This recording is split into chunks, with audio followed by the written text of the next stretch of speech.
I had too much fun making those making those keys, uh making those keywords. I'm having fun today. Like good honest fun.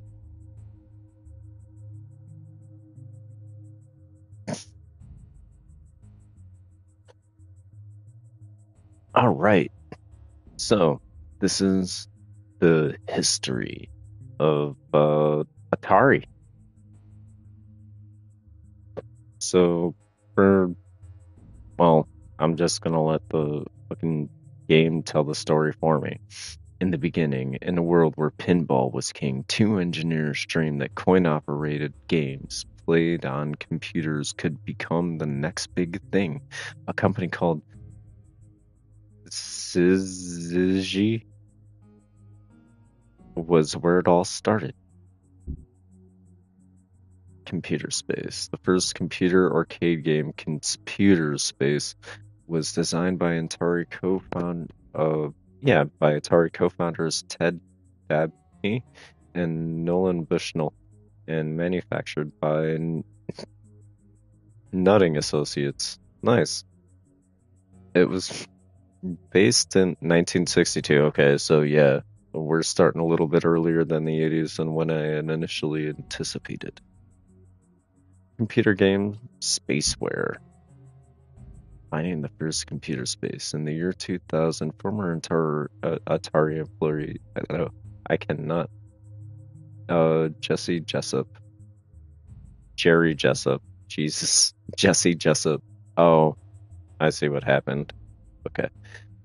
Uh, I saw a newspaper ad for a computer space machine in a Quonset hut on a sunflower seed farm. Juan? Juan? And in California, he set the first computer space machine ever manufactured.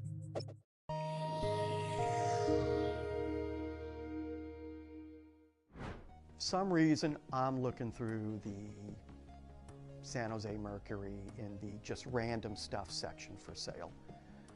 And I see world's first video game computer space. No price, just call. I'm like, wow, I'm pretty interested in this. So I called the guy. I said, so you got a computer space? Yeah. He goes, yeah. First game ever. Okay, great. What color is it? And he goes, well, what color do you want? I'm like, wow, this is getting very interesting. Because who has a whole bunch of computer spaces? And who would know that they came in all these different colors? He goes, I got a yellow, a solid blue, metal flake blue, and metal flake red. And then he Oh goes, and we have these other man, games too.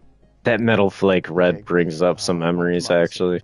These were I in a I must have Quonset seen that hut machine somewhere. on a sunflower seed farm off of Highway 80 in Dixon, California, halfway between, the Bay Area and Sacramento.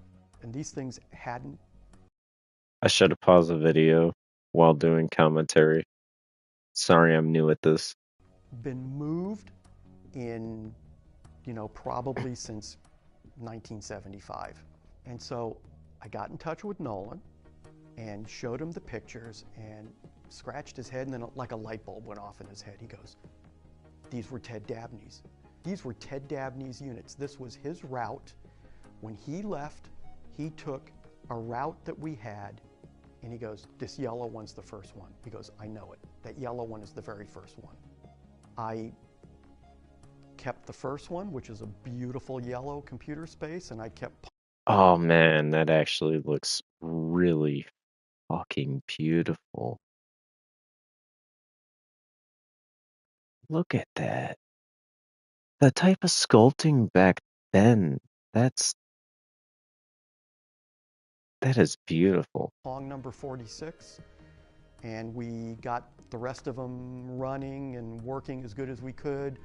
We got it all for $5,000. That would be like shit. Even then, like maybe to like today's standards.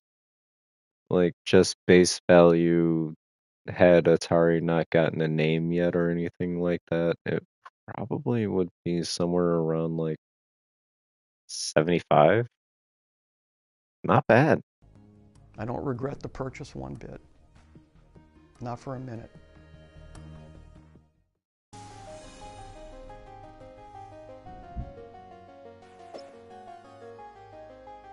Okay. What's it say? LL Corn's business card. Dabney and Bushel named their company uh, Sid, I can't say it. I'm sorry. Sid, Syzygy Engineering after direct alignment of the sun and moon, the sun, the moon, and Earth during an eclipse. Oh, that's really cool. That's such a really cool inspiration.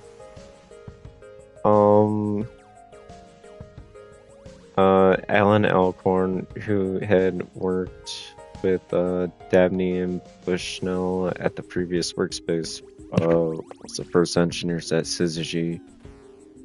This was their business card. Hide captions.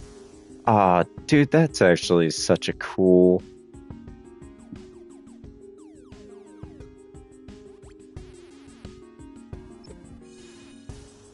Nice.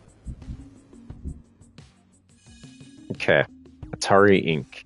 On June 27, 1972, Danby and Bushnell incorporated their company in the state of California, but the name Syzygy was already taken. Instead, they chose Atari, a term for the Japanese game of Go. The company briefly continued doing business under the same Syzygy, however. Well, I'd say 30 years to pretty much the present. The arcades have been relegated to the back rooms and the side streets and generally been an unsavory type of place. What we Oh my want to do is god. bring the amusement game to age. If we can give it a new zip and a pizzazz, it's going to be financially successful as well as, I think, a very serious part in the leisure time. Look at those mutton chops, man. That could have been a full beard, but he chose not to have it. He's got ear hair. Look at that. He chose to shave the rest of his beard, but he's got the ear hair. Activity for the American people. The marriage of traditional pinball machines and computer technology has resulted in the birth of a new breed of amusement I'm just games, poking fun. and Nolan Bushnell is the man handing out the cigars. Bushnell has developed two such games, Computer Space and Pong, and believes that they and others like them will move the pinball industry out of America's bus stations and bowling alleys and into the space age. In 1971, Bushnell invented Computer Space, but sold production rights to Nutting Associates of Mountain View, California, for royalties based on the number of games sold. It proved a good deal for both parties, and into the space age. In 1971, Bushnell invented Computer Space, but sold two such games, Computer Space and Pong, and believes that they and others like them will move the pinball industry out of America's bus stations and bowling alleys and into the space age. In 1971, Bushnell invented Computer Space, but sold production rights to Nutting Associates of Mountain View, California, for royalties based on the number of games sold. It proved a good deal for both parties. Sales already exceed 1,500 machines. Computer Space, like Pong, sells for around $1,000 and is played on the screen of a standard television set, which has been programmed to display the desired game. In Computer Space, the player controls a rocket ship which is trying to shoot down enemy flying saucers while avoiding their missiles.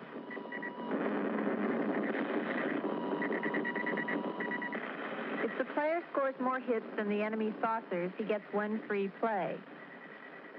By the time Bushnell invented Pong in 1972, he was able to form his own company, Syzygy Corporation in Santa Clara, California. Okay, so I was saying it right. He has already sold It just over took me a long time to get there. in the United States by the end of the year. Pong, as the name might indicate, is a game of video ping pong. The two players turn dials which control their electronic paddles and volley with an equally electronic ball. The first player to score 15 This points was one of the wins. first games I played. While Bushnell did design and program both. So I was born in 1992. One of the first versions of this game that I played was on the Atari 2600. I forget when exactly the Atari 2600 came out. I'm gonna look that up while I do more exposition and stuff like that. But uh, actually, I'll just take a sec.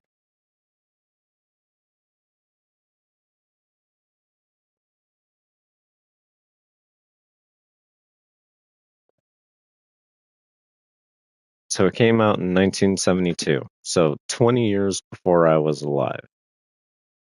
One of the first games I remember playing was Pong on the Atari 2600, probably when I was like 5 or 6 or something along those lines. My grandparents had an Atari 2600, and they kind of sort of knew that I was going to take to computers and stuff like that. There's so many pictures of me as a little kid next to like an Atari 2600 or like a DOS computer and stuff like that. Like, it's really cool to have like my grandparents and stuff like that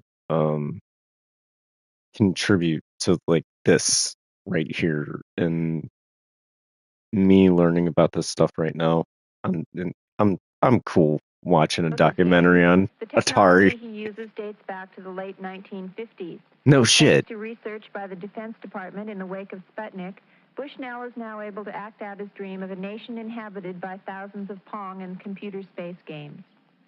The government spent millions of dollars on this technology, and as a result, now it's cheap enough that we can put it into a game and sell it for 25 cents for a few minutes, and make $1 at it.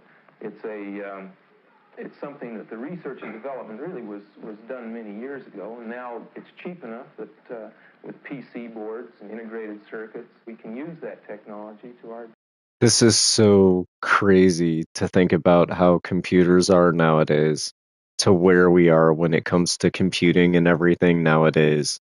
I'm not on the in 100% when it comes to computing and 3D printing and all that, and all modular systems and stuff like that nowadays because of the skyrocketing of prices of RAM and everything, and everybody trying to figure out their own ways to do everything.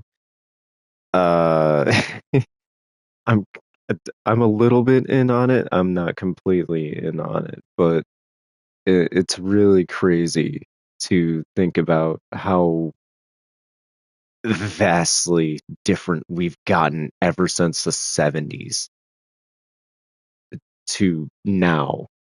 We're not even 100 years since, the 60s. He said that he was using technology from 20 years in the past. So if he's in the 70s, he's using technology from the 50s to power this stuff for consumer tech, where he's able to, oh my gosh. And so, I-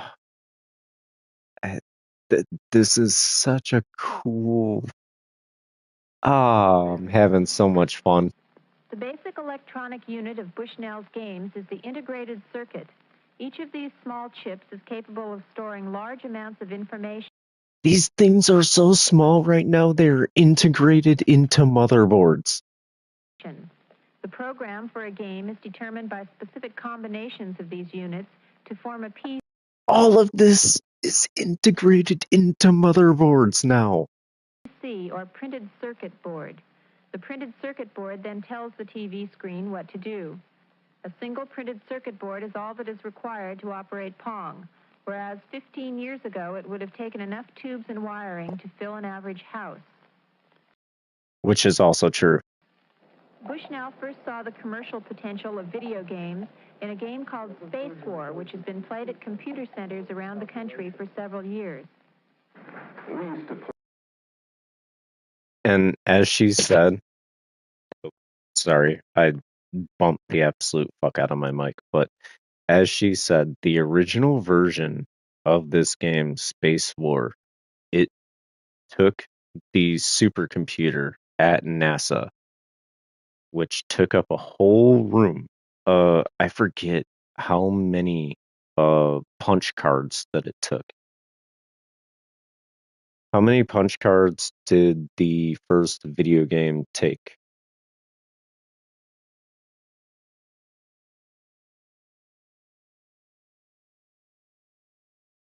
Okay, so yeah, it was roughly um oh, the first video game was a game called Tennis for Two, and it was a game that came out in 1958, and I really hate to say that it came out in 1958. It was invented in 1958, and it was compiled of a whole bunch of punch cards, and it was for the original supercomputer.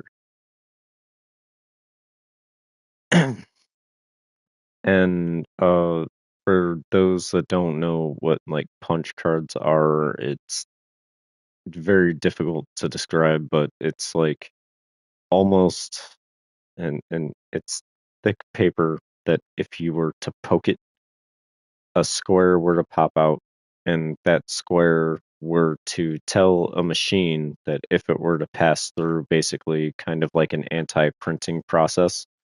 So whatever you didn't punch out didn't get read, whatever you punched out got read in the machine that you would pass it through to verify it.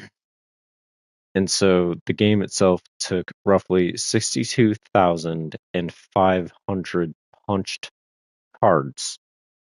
And those were, I believe, 2 inch by 5 inch or 4 inch punch cards. Yeah, 4.5s.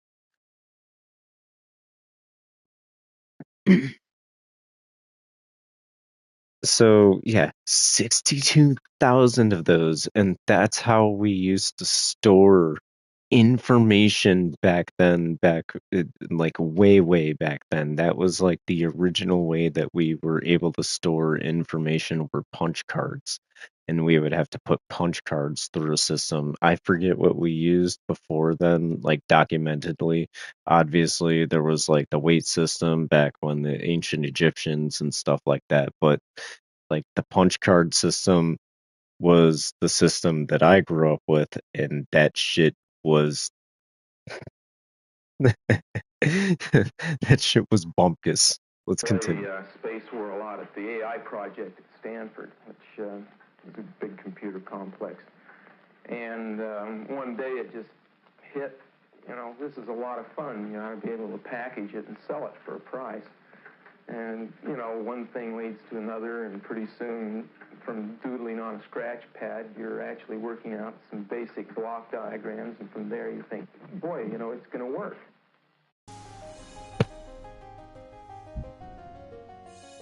Notable and quotable, the genius of Atari was to create a fully formed commercial game that was designed for the masses and accessible to the masses. Eugene Jervis. Notable and quotable. More than just a game company, it kickstarted Silicon Valley. A lot of what we think of Sunnyvale is a result of Atari. I think that ethos of creativity and openness that wasn't very common back in the 70s and 80s, and yet Atari pioneered that.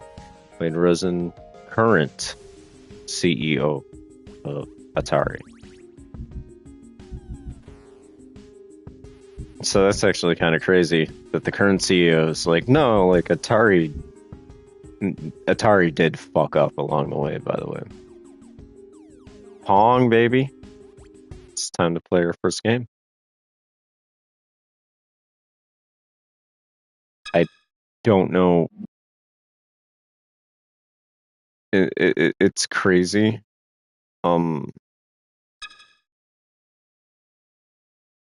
Wait a second here. Are they like specifically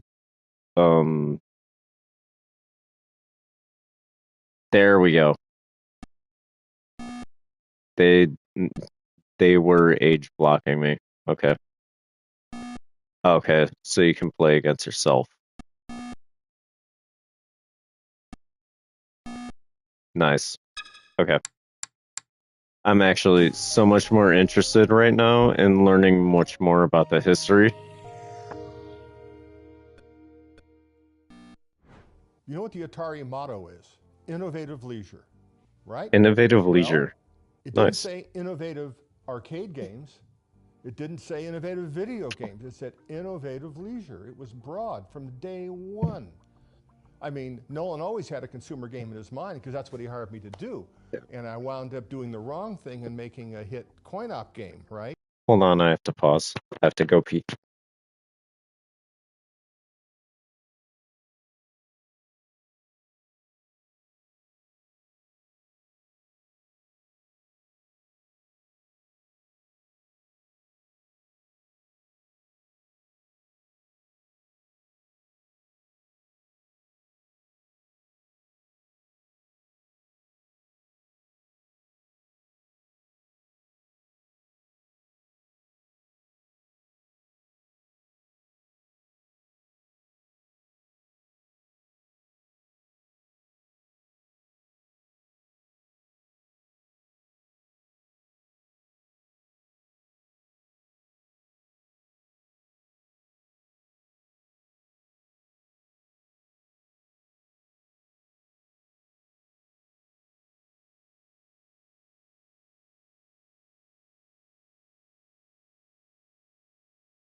When I was at Ampex, I Sorry, I got learned locked how to into an make internal signal monologue there for generators, a minute. synchronizing the basic fundamental circuit necessary to get a TV signal, because we had to generate an analog signal. Mm-hmm. So you do that, and you get the ball at one speed, and you put paddles up, and it's a very, very boring game. And so I added the speed up, and I added the angles off of that, just, to make it playable, interesting. And so it started getting a little interesting. That's cute. And Nolan said, well, it's got to have score. We had a pretty good game, and hey, great. So what are you going to do for sound? I go, sound? I'm already over budget. What am I going to do? Nolan said, well, I want the sound of a roar of a crowd of thousands applauding your win. And Ted said, I want boos and hisses. And I'm thinking, how do I do that? Listen, I got video. I got the goddamn game up. Now you wanted me to do this. I'll be right back. So I pissed around for a day and poked around sounds that already existed in the vertical sync generator and gated them out with the 555 timer. I love it. Years later, the sound is so well thought out, so appropriate. It was like, are you kidding me? It was just, just thrown together in spite of what the boss said. And so that was how Pong came to be. That's actually really cool.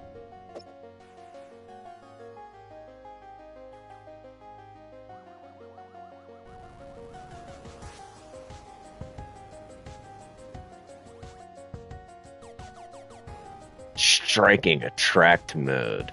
Ball serves automatically.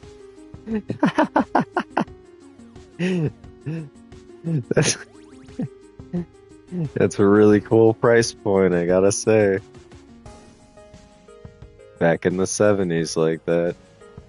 Realistic. All solid state TV, 1 year computer warranty. 25 cents per play. Wow, that's cool.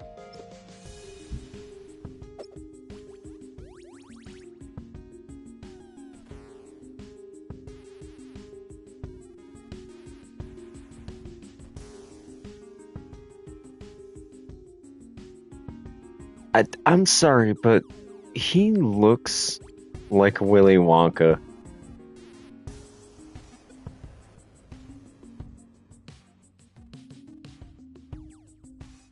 That looks like a lizard man. Like, he looks like photoshopped in. It might be... They might have used, like, AI to enhance, like, the photo or something. I don't know how long it's been. I don't... That looks like a pretty good recreation, because it shows, like, actual imperfection marks and stuff. Yeah, I don't think AI would do something that bad on purpose. Wait, 5 images? Wait, how many was the last one? How about this one?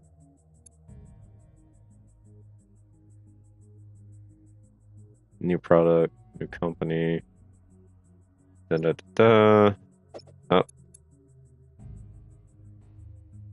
Striking a ball serves auto. I don't know why that gets me. Ball serves automatically. Oh, this one's got the specs. Nice. 26, 50, 24, 212 pounds. That's a heavy boy. I'm not going through all that. That's a lot of words. Glad I ain't reading them. Alright. Oh wow, the original Pong machine. Look at that. Puppy Pong. Cool. I didn't know Puppy Pong was a thing, but that's cool. I love these videos. I don't know why I gush. Oh, I'm on the controller. Broken Pong. Everybody's heard the Pong story. Probably everybody's heard the Pong story, but I don't know of the Pong story. And from Al Alcorn himself. Why does he look like a super skinny who's the guy that does the Star Wars? His name escapes me at the moment.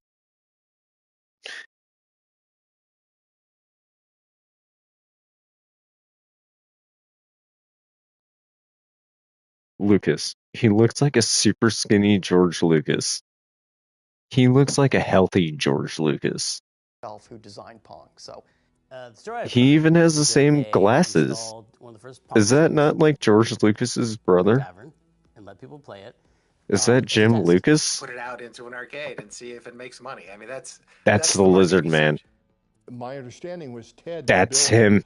A cabinet, a tabletop, simple cabinet over the weekend, and a coin mech bolted to the side of the cabinet tabletop. No, he's a toad. Thing was sit on a barrel. Big difference. A interactive video machine somewhere and having people play it was still a relatively new concept. Nobody knew if it was going to go. Oh, what is the name of the bar in Palo Alto? San Jose? No, it was Andy Capp's. It was Santa Clara? Sunnyvale. So we'll put it in. Wait a second here. They brought in the brand new CEO. Cabinet over the weekend, and a coin mech bolted to the side of the cabinet tabletop type of big thing was sit on a barrel. Wait, no, he's been CEO for a year. Yar's Revenge. I like you. Howard Scott Warshaw. You're cool. I like having you. people play it was still a relatively new concept. Nobody knew if it was going to go. Oh, what is the You look like Tom Scott. You look like what the fuck's his face? You look like a YouTuber. name of the bar in Palo Alto? Why would they air this? You just make Wade look like an idiot. Why would Wade know any? Wade looks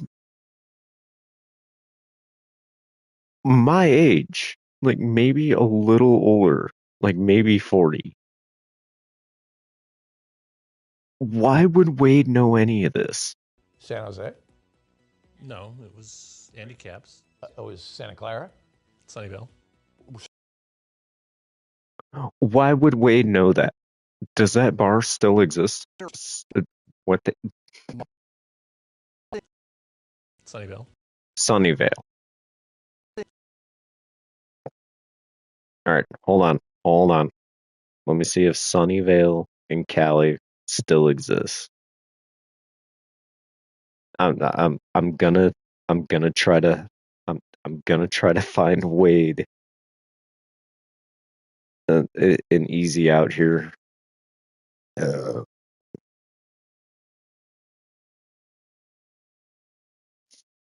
Sunnyvale is just a city. I thought he said it was a bar. Didn't he say it Placing was a a bar? interactive video machine somewhere and having people play it was still a relatively new concept. Nobody knew if it was going to go. Oh, what is the name of the bar in Palo Alto? San Jose? No, it was Andy Caps. It was Santa Clara? Any any any caps?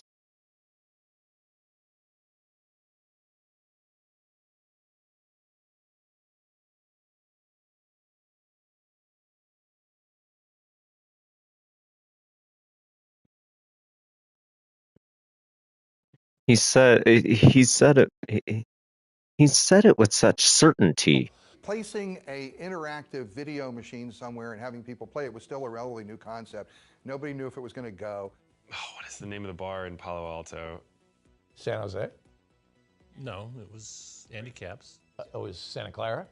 Sunnyvale. So we'll put it in Andy Caps. You know, it's a coin-op game, be it fragile and humble, and so we did. Well, my memory is that he gets a phone call, the game's busted, which of course is the usual thing you get on a support line. It doesn't work. What is it, and in what way does it not work? Well, it doesn't work. The bar owner or manager at the time kind of yelled at them and like accused them of their game being shoddy because it had already broken down and it was no longer functioning or working. And they get a call, you know, later on that night and like, hey, this thing broke, you know. Come and pick up this piece of shit game and get it out of here. You know, this thing broke. You know, I'm not gonna waste my time fixing this crap. But anyway, the machine, we got the word that it stopped working, and I figured it could be anything, and I'd go out there and take a look at it. And so I went to the machine, and the first thing you do is you want to try to play the game because the machine was on in a tracked mode, so it was working, but you couldn't start a game. So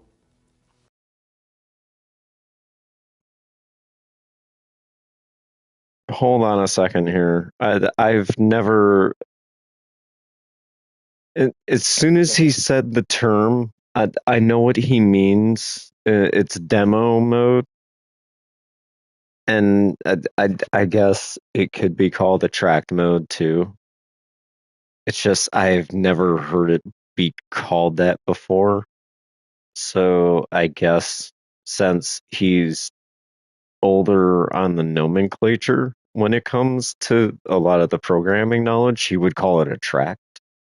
Whereas me growing up in the 90s where arcades were a thing already, I would notice it as demo mode.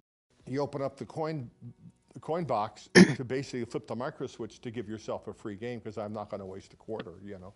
And so they went down to see what's wrong with the machine to fix it, and what they found out was that it wasn't broken. It was just that so many people had played it, they'd filled the coin box with quarters, and it was jammed, and it couldn't take any more. so many people had played it That is that cool. that it couldn't accept any more money. The game is broken because it's stuffed so full of quarters. Completely stuffed with quarters. It was small. I remember it was kind of small. If I remember, it was a small space. It just filled up with the quarters, and it wouldn't take it. When I opened up the coin mech, all these quarters just gushed out. So, whoa, that's impressive. It's the equivalent of like crashing a server when you launch a new website and it's so popular. So they crashed the server on Pong. And one of the other reasons it was also so popular is because you could play with.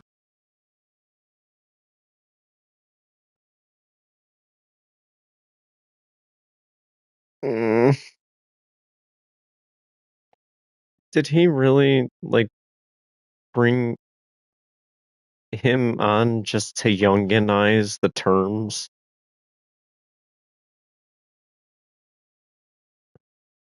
Like,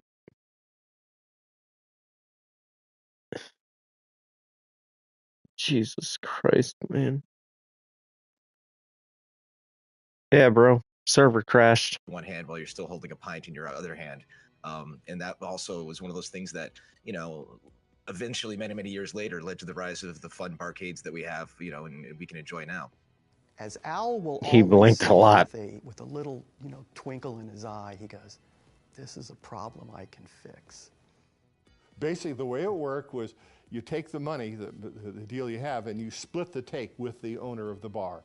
And so I did that, and I had this sack of quarters, and the next day I come into work, and I said, I got the machine fixed, and here's the problem. Goddamn thing's making too much money. And really? But it was one of those great moments where something that supposedly was failing was actually such a huge success that no one could recognize. It was truly the ugly duckling version of technology. Because remember, Nolan thought, he was like, this is just the placeholder until we get to design the really good game, because who's going to play this stupid shit-ass game? They went on to produce all of these classic, memorable arcade titles for years that allowed the company to survive and be so much more than a one-hit wonder. So that's my understanding of the history of Pong. It's a great story if it's true.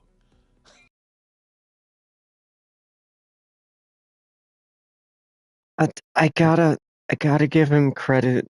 I gotta give him credit. And he at least was like, bro, I wasn't alive. And he at least seems like he might have played a game. I don't want to go to, what's his name again? They went on to produce Ken Rosen. produce all of these classic, memorable arcade titles for years that allowed the company to survive and be so much more than a one-hit wonder. So that's my understanding of the history of Pong. It's a great story. He doesn't seem like he's acting completely. Like, you do see his eyes jut around like he actually is trying to recall from memory. Like, he did actually rehearse. Because who's going to play this stupid shit-ass game? They went on to produce all of these classic, memorable arcade titles for years that allowed the company to survive and be so much more than a one-hit wonder. So, like, you can tell he kind of, like, he's jutting around. He That's does. my understanding of the history of Pong. It's a great story if it's true. If he's acting, he's doing a very good job. You know, there's some doubt about it. Like, well, that's too good to be really true. It's probably a boring version of it. That's actually true. It sounds realistic to me. These seem like actually really cool I've people. seen that happen in my own, and when you do get a really great game, the coins will just overflow, and it's kind of a cool feeling. What's this raw thrills? I'm gonna let this play out, but I'm looking up this raw thrills crap.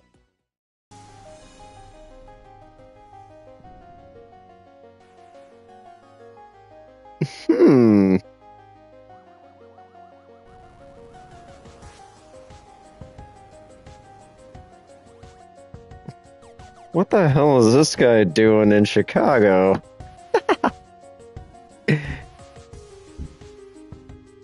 Yeah, the broken Pong machine.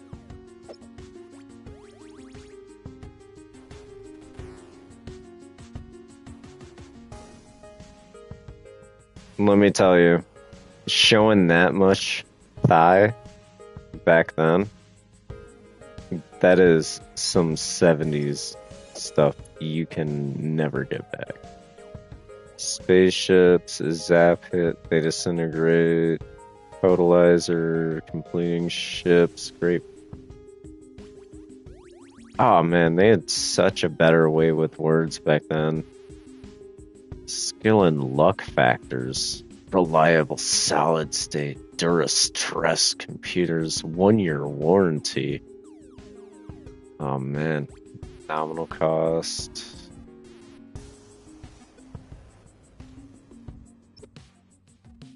Oh wait, was there more? No, okay. I love these old school ads, man. Gotcha.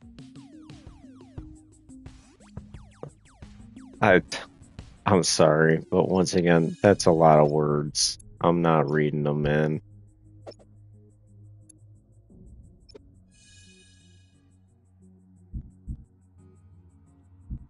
I should.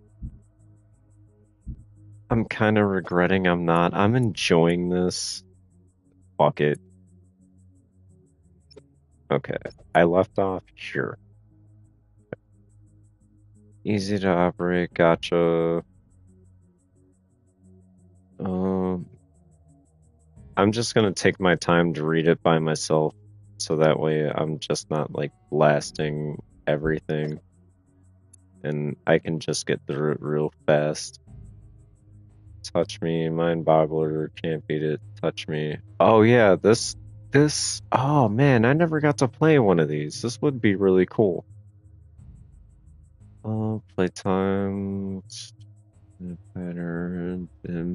Yeah, dude, this game looks so cool. I always saw it. I never got to play it. The touch me challenges player. Remember the pattern. I would have loved a game like this. I love Beat Saber. I really like stuff like this. Pause, right. The score and the quarters add up. Oh man. Alright, cool. That only took like a minute more. I just want to make it to the next video. Key games. While Atari was quite successful in 73, it felt like it was held back by the fact the coin-operated machine distributors wanted exclusive agreements, so it created a competitor called Key Games, a separate company headed by Joe Keenan that would sell similar machines to other distributor. Key Game Elimination was released by Atari as Quadripong, for example. Tank! You feel good as the tank rolls along the road. Suddenly, the crushing clanking sound of another tank is heard. A shell bursts in your tank. You swing toward the enemy and fire. Missed. You reload. Take evasive action. You fire again, but miss. The enemy tank gets closer. You take another shot. You fire, but you miss. Taking a better shot, and you fire again, but you miss. You hit something, but it wasn't the target that you were actually firing for. So you hit something, but I guess that's kind of a miss. Great swing, and sorry, I had to actually swipe at a fly that just flew in front of my face. I'll take the rest of it seriously. You break a swing and fire point blank. Your shell whirs, and then the ground shakes as it explodes. The enemy tank lies still. You've won this time. Realistic tank sounds rumbling as they move. The clanking of the treads. A small burst as the cannons fire. A big burst as the tank explodes. True to life. Tank controls to tank. You've never had it so real. 100% solid Damn. I wish I could do it right now, but I can't. I can't do the 100% solid state solid locking cone, realistic sounds coming out this Saturday.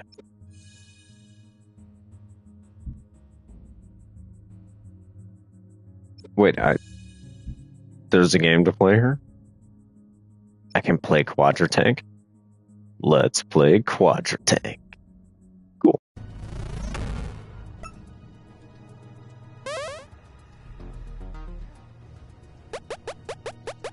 Get ready.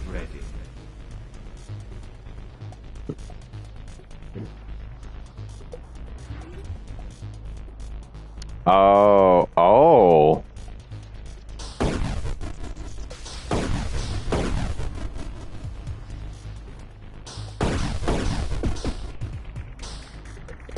Whoa, this game's weird. You actually have to be very, yeah, these controls are fucked. This is... I know I've played this game before, too. This game's hard. Yeah, there we go. Okay, I'm getting it. Yeah.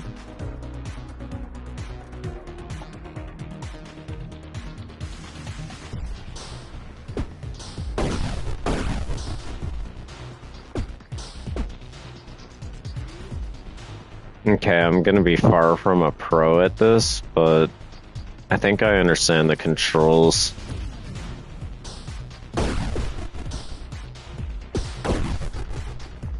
Okay. And I don't have anybody else to play with. I just wanted to understand the controls here. How do I get out of here? Oh! Oh! Shit. That's right! They used to come in these.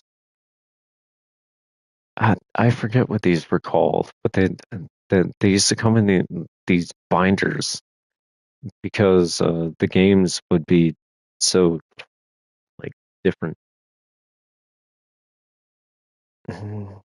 Oh yeah, because this was for a fucking arcade machine. So this was for basically like the employees or whoever was going to be operating the machine for the most part to operate them. These are basically the same type of binders that I get in some of the machines that I operate current day.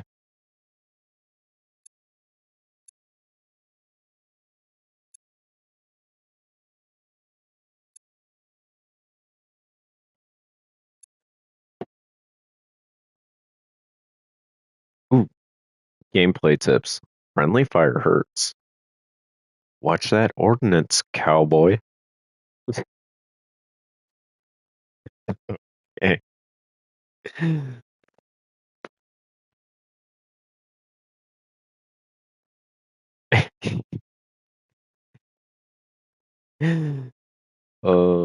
In flag capture modes, your tank can travel through water, but you'll be slowed and won't be able to fire.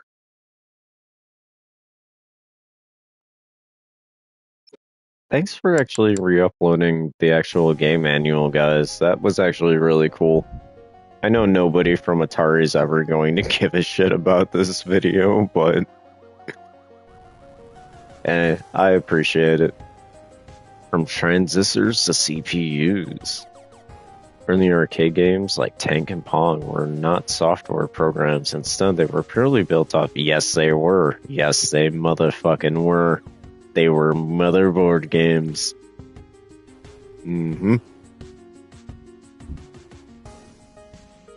Home Pong. Ah, man. I wish I had one of these. This would be so cool. Home Pong. This was the original plug and play. This was like one of the original home games, but in the same breath, this was one of the original plug and play games at the same time. Because the only thing that you had to do was just hook this up to your TV, and you would slide these off like Nintendo Switch controllers, and you would just play Pong off of your TV. It was really cool. 1975. I wonder how much one of these is worth right now.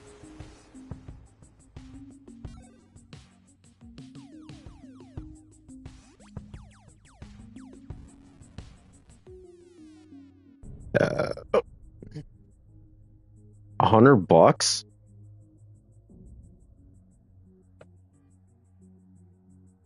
Oh, wait, no. I'm not in shopping.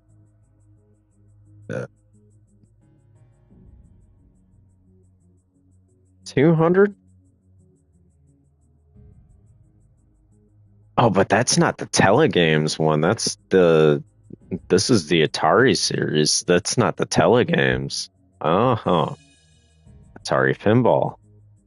Oh, yeah.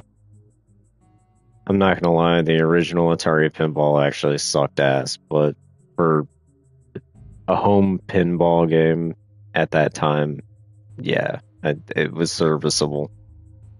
But Atari Pinball? Atari launched a pinball division. Oh, they actually had a pinball game? Oh, I didn't know that. Okay. So they had a pinball division in 1975 with the aim of innovating on the still popular game.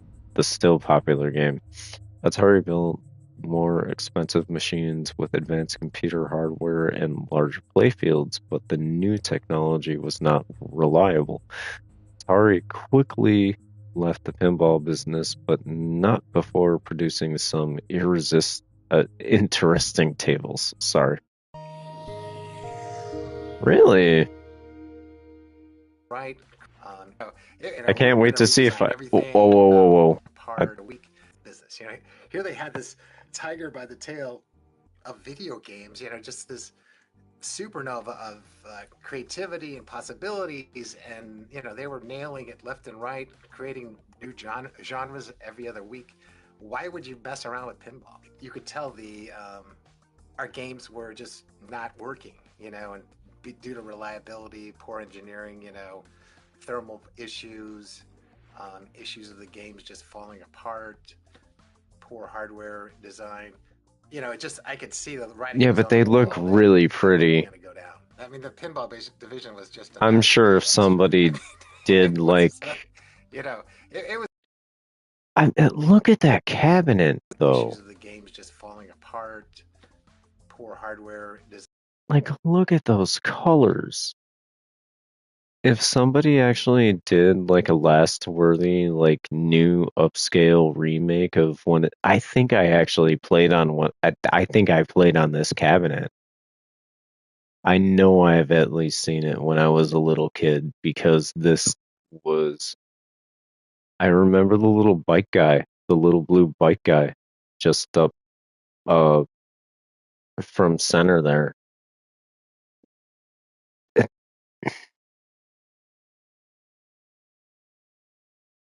And I remember the blonde haired chick with the big old titty.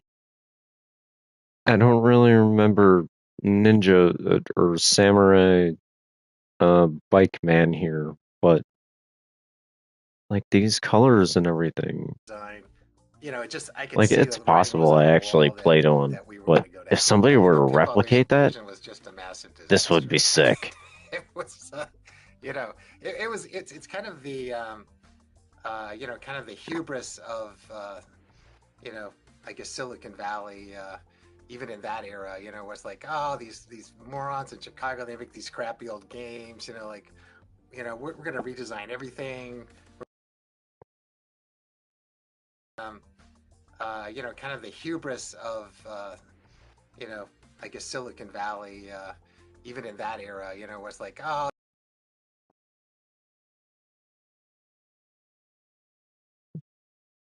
Hey man,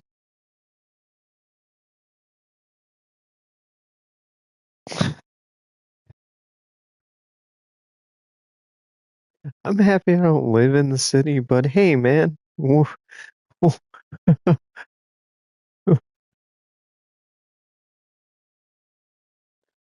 did we These do? morons in Chicago, they make these crappy old games, we're going to redesign everything.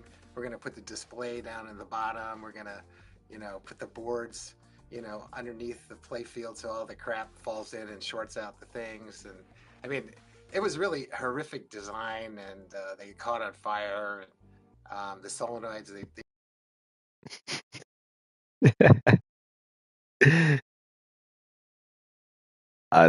You know what? Chicago does have a thing about fires happening. So, yeah, sorry. they used this thing called rotary solenoids, which burned up and the screws fell out. And, it was kind of a, just a complete disaster as far as like design and also testing. And Wait. Tell me. Okay. And so I there just was a lot of wanted to games that find the caught on address fire. here real quick to see where the But manufacturer they was, made a but lot it of only money when they were showed working. where. We did. The programming was awesome because I did it.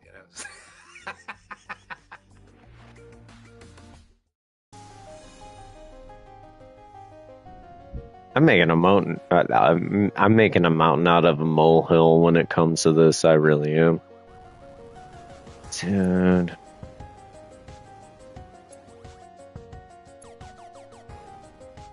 Okay. So.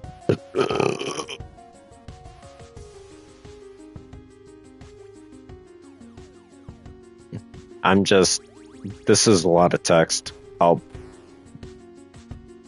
read it by myself. I'm not.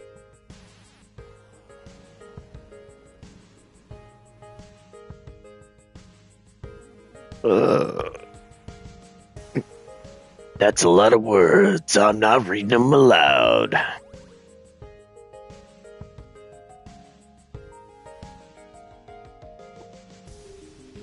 If you can't keep up, just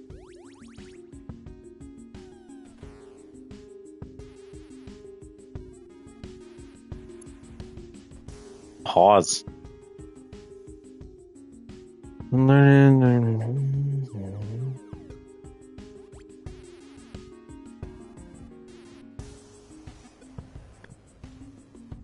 Okay, that's just dumb.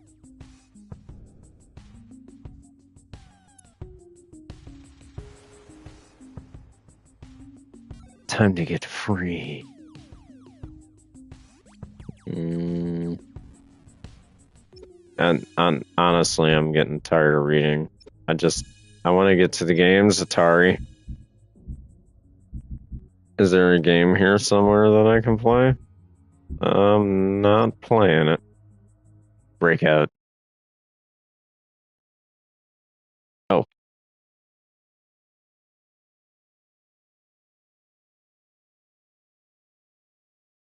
How do I hit start? Oh. Oh. Fuck yeah, they made it so that way the trackpad works? I like how that was like my first initiative is like, oh, that trackpad better fucking work.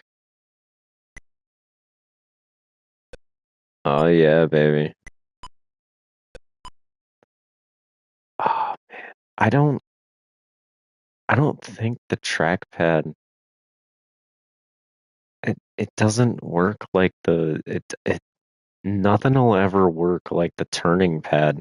Nothing ever will. The turn just made so much more sense. The knob.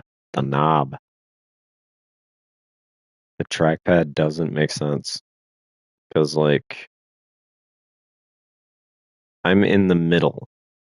It should be where my hand is.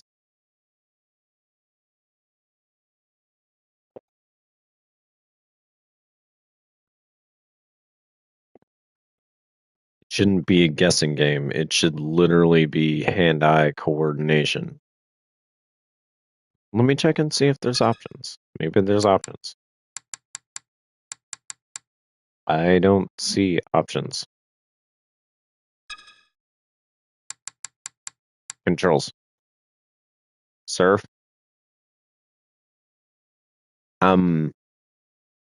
Stick settings?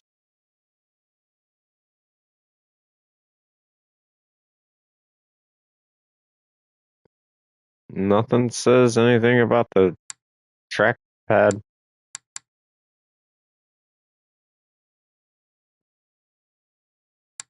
All right, you guys kind of really overlooked that one.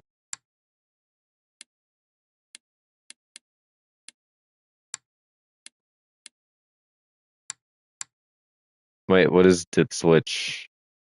Oh.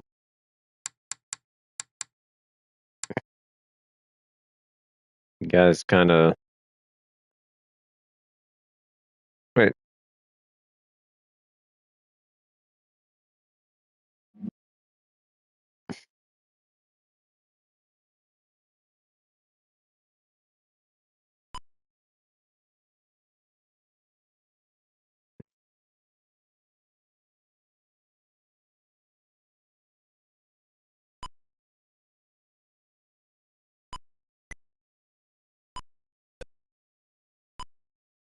Who... I have to reset my finger. Like, who tested this?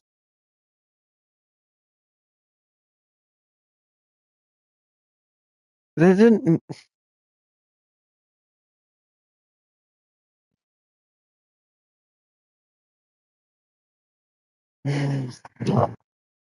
Okay, guys. I'm very sorry to be the person to tell you this, but it's really easy to program since you have a dedicated spot, so that way you can have like the arcade cabinet on the outside. You have a dedicated amount of screen to dedicate to the trackpad. Wherever you touch on the trackpad should be where the screen is like dedicated to, because you're using a fucking trackpad. You're not using a spinning device like how you used to use with the Atari 2600. It doesn't translate that way tactilely. You guys are dummies for trying to think that it works that way, for thinking that people are going to think that it works that way. That is my one critique when it comes to this one. Missed the mark completely. No, I want to leave.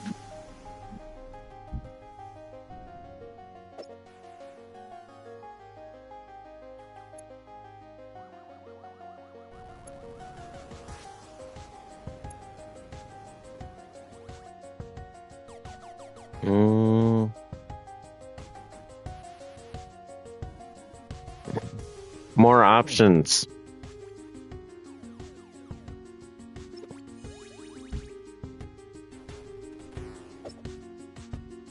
All right, what is this Neo breakout?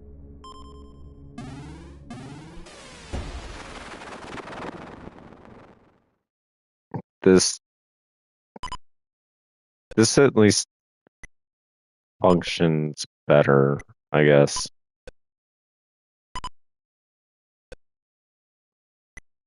Like, let's see what happens when I have to act, like, reactionally.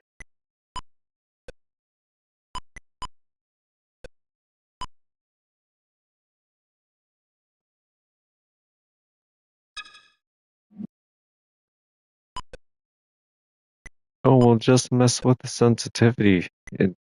It should just... Since they have...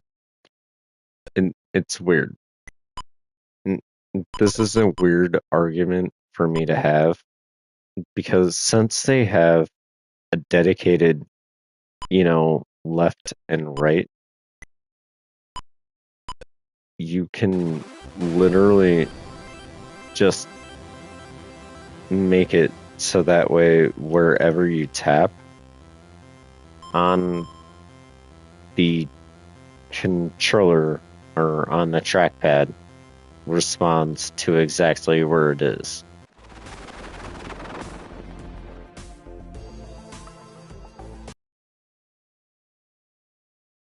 So I'm going to be a very harsh judge if it doesn't work the way that it should out of the gate. Like, that was on me. Like, this new version,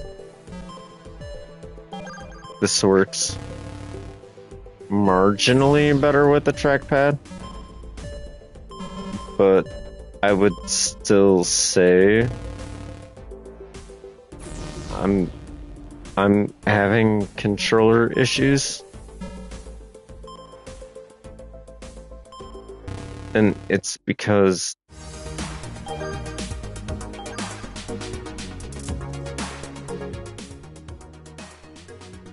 see, I'm cool not playing this ever again. Like, this didn't do anything to build on the Breakout. It didn't do anything. This did nothing. This did nothing. Hold on. I should try it with both control schemes. Even though this I know will work.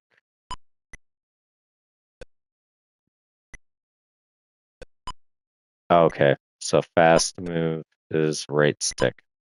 Got it. So now I need to learn 2 different stick speeds.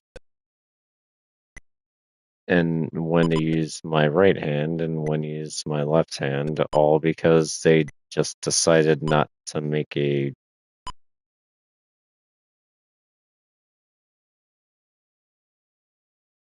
good track pad.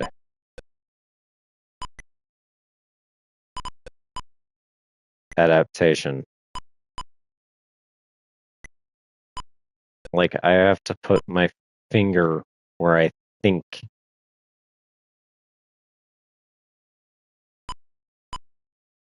this is.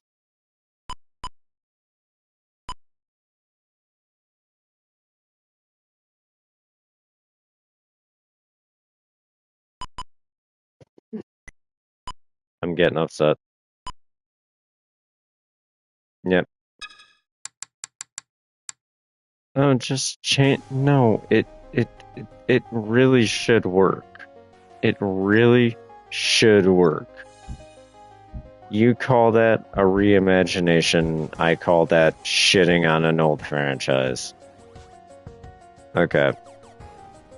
Clash of Cultures. November 1976, Warner Communications acquired Atari for $26 million.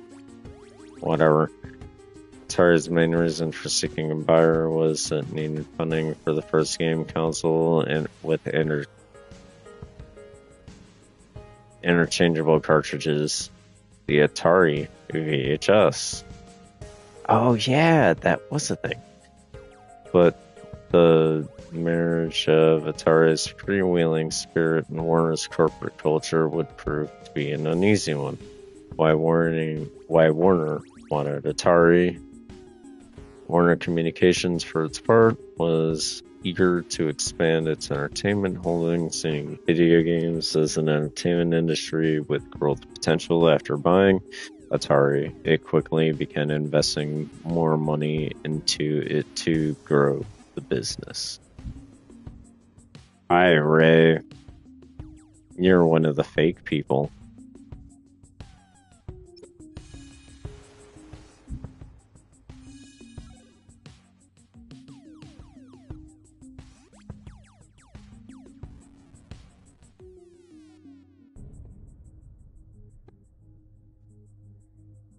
Which I want it on record. Ray's a real person. He's not like a body double or anything like that. I don't genuinely think that. He's a very old guy. That's just all it is. Just picking fun at an old guy. Sorry, Ray. Notable and quotable. In-game Ray.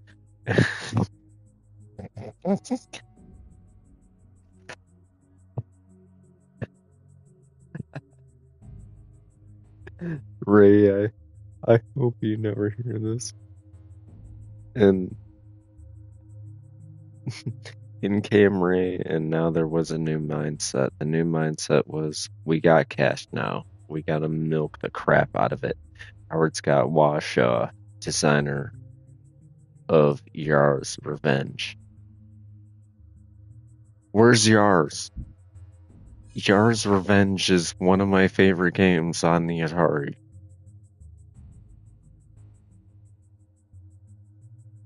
I don't think Ray ever really understood the value of the engineering talent he had. He might not have, but he knew how to make money out of it. A faithful shirt. Relations between Atari's designers and management at Warner did not improve when executive Ray Kasser called the designers a bunch of high-strung prima donnas. In a newspaper interview in response, the designers printed these shirts just as a high-strung prima donna from Atari wore them at work. Nice. Peaceful protest. I like that. There's a fair number of miffed at the. Oh, okay. So people were upset. And Carolina. Damn. Excuse me. He was one of the graphic artists of the publications group. We just thought a little in said that make a great t-shirt. Mike Alba, former programmer. Nice.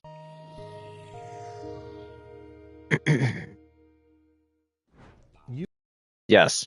You will hear stories of hot tubs in the lobby and drug use in the office. And I'm here to tell you that none of that happened in my department.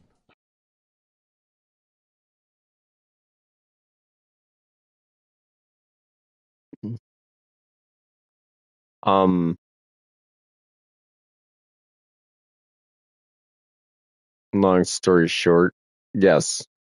We started smoking pot right in our office. Rob and I were like the premier pot. Sorry, Rob. I and some other person who occasionally shared an office with me for 5 years at Atari, however that frickin' worked, we had just. These were the guys the Code Monkeys were based off of. These were actually the guys the Code Monkeys were based off of. They were fucking druggies.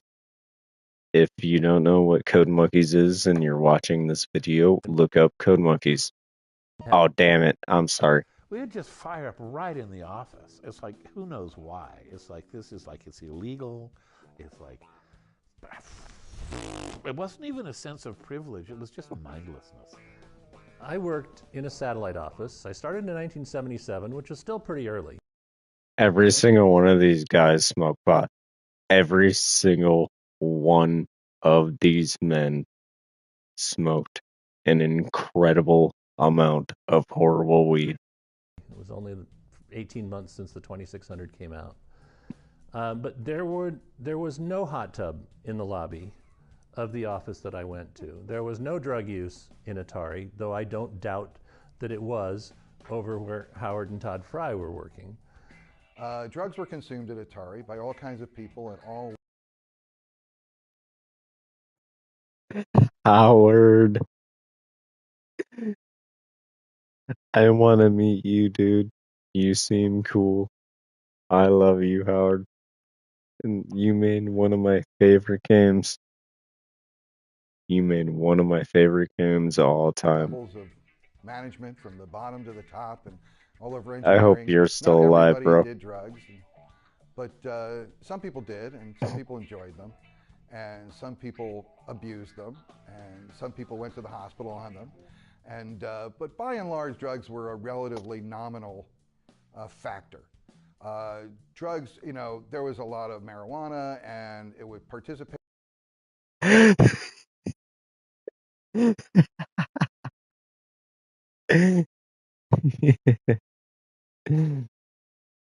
You and me would get along. We seem like very much the same type of people. Like, people are getting crazy. A lot in brainstormings. So we had the way of, you know, trying to incorporate drugs into our productivity model. I went home and I smoked a joint, a little bit of cocaine and a little bit of psilocybin in it. And I was sitting there about half done and I realized, oh, you could do that. And so I put it out and I went and I wrote a page of notes. And my design for that kernel.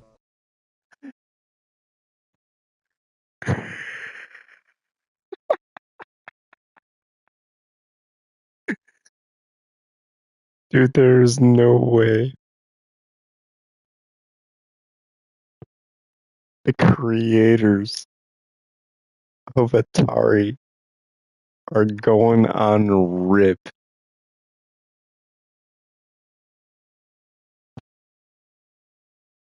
This is incredible.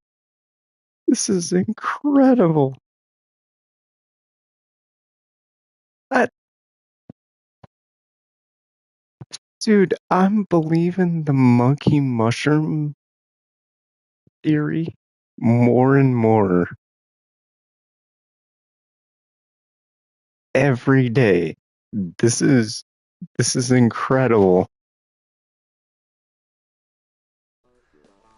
Was exactly what it ended up shipping. It was like it has a tremendous amount of effort actually to get everything organized.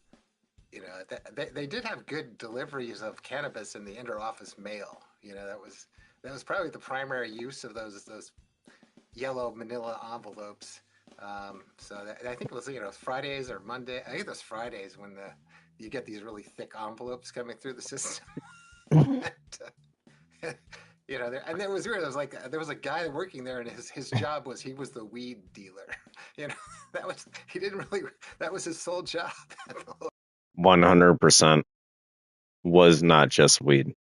There were shrooms, and there was definitely coke. Maybe a little meth. And there was a very straight German VP of hardware down the hallway in the building. I have no idea.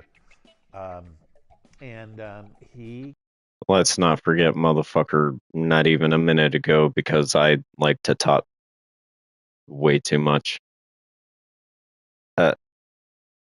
Was saying people were going to the hospital. Nobody goes to the hospital off of weed. Complained to management about the smell of pot smoke in the corridors. So they got him an office in a different building. I have been asthmatic since I've been 12. I need drugs to breathe. I did not do drugs because drugs to me were something that let you get up in the morning, you know, and breathe. So and nor did I think I wanted to mix those things. The high of me was doing the work, and I was always a happy guy. So I just didn't feel I needed it. So I never did drugs, but there were a lot there. Don't put too much stock in the fact that every Atari employee was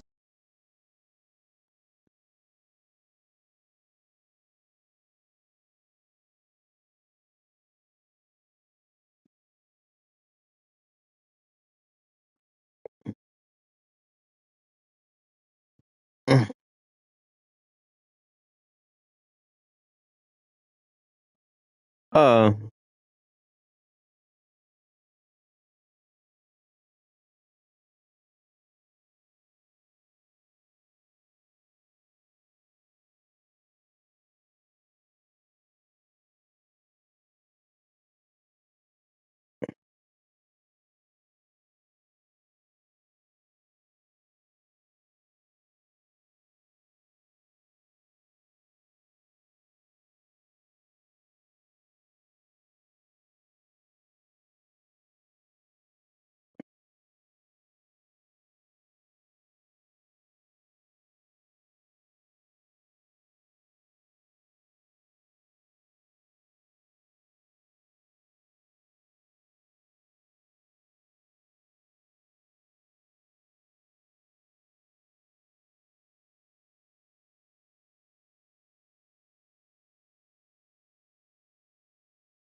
stoned out of their minds while making games.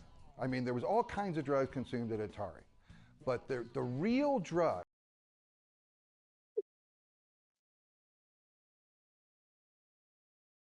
Just keep in mind, this is a game that I bought for $40, and they are openly talking about drug use, and it's not rated M.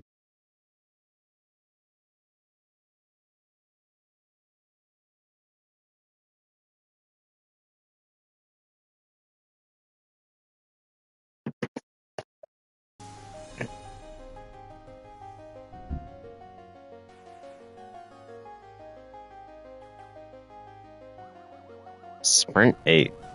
8-player driving game. Oh! Oh man, I love this game!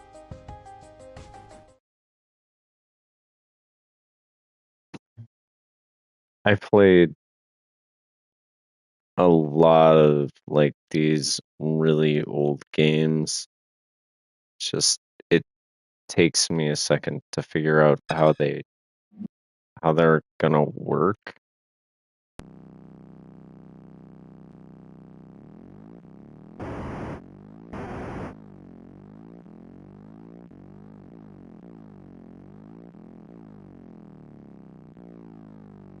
Um,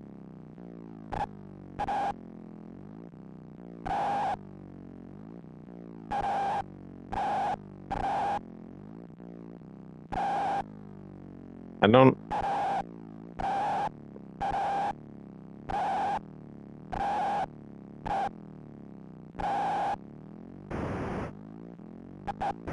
Oh, I point the way I want to go.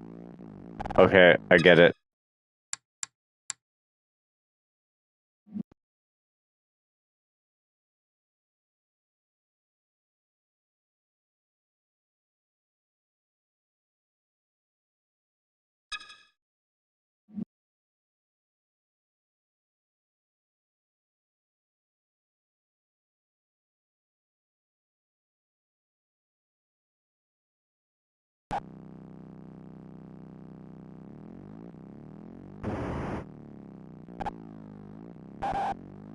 Why am I going so slow? Whoa, whoa.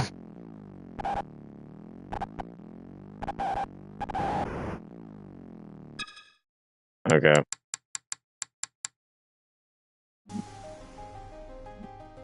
I know this game. I got very upset with that game. Oh wait, no. Is there anything to learn about it?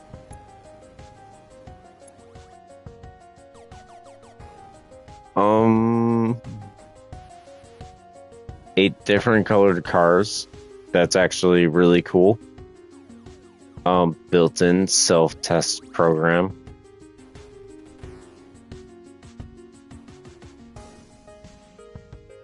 Wait.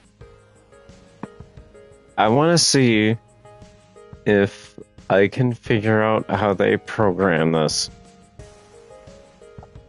Nobody's watching me anyway, so if I can try to figure out, use heat mapping. There's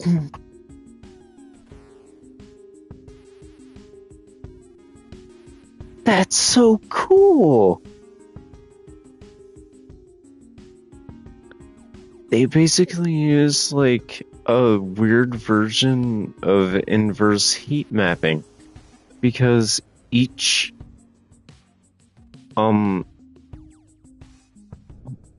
image that you see right here is a different heat. So these are the only thing I can think why these images are drawn differently are because they're either supposed to have a different effect or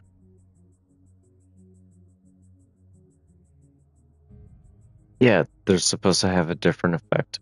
It was like a straight wall like that. So you won't see anything other than a straight wall looking like that. And these two walls, they look different. So so these have to have a different bounce pattern. So they probably want you to use that as a bounce.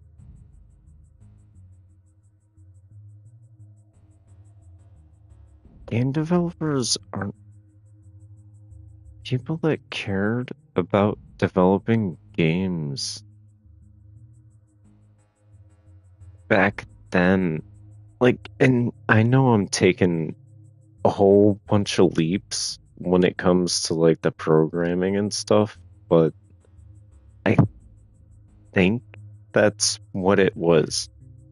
Is it's not necessarily heat mapping, but it is. It's a weird offset of it.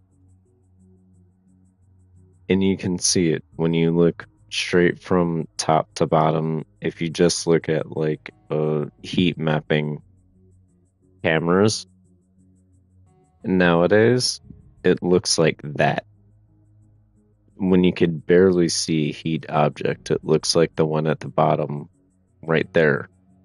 And the highest heat signature would be the third from the bottom, or actually the third from the top. Little weird H thing that we have there. And so, like, each of those, I would assume that each of those have their own weight. In your car, which I assume is the bottom one, would have no weight to it. So if you bump into any other car, you get stunned, which is what happens in the game. So you have to race smart. I'm really sorry for taking up so much time, but yeah, I think that's what happens. I know I've played that game before. I mean, I'll fuck around with it some more just to try to prove my point, but I don't. How do I? What are the controls here? Accelerate, right, left, down, up, high gear, low gear. Mm-hmm.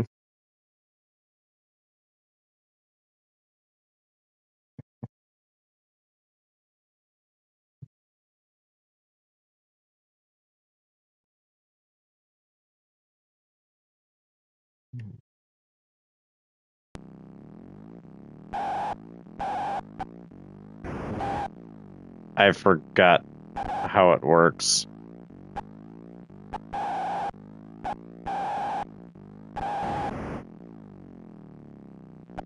I need to collide. Oh, there's no collision?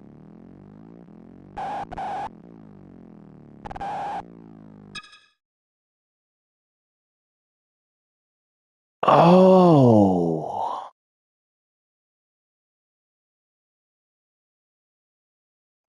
Wait, I was thinking about collision completely incorrectly. Okay. Actually, from what it shows, the reason they show the collision that way is because... Oh man, I wish I had one of these, like Atari. I know I'm a lowly YouTuber, but dude, I was born in '92, and I love your shit, all of your shit. Like, I have an Atari hat that I got from Loot Crate that I wear to my job place.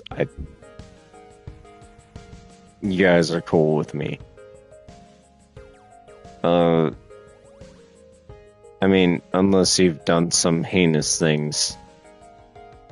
But so far, we're in 78. Nothing bad going on. We're on Fire Truck. Oh, this was actually a really cool arcade too. I got to play this one.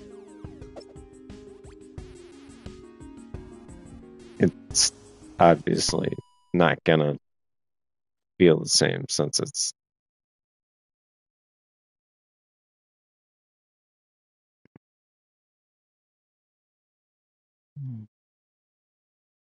I have no idea what's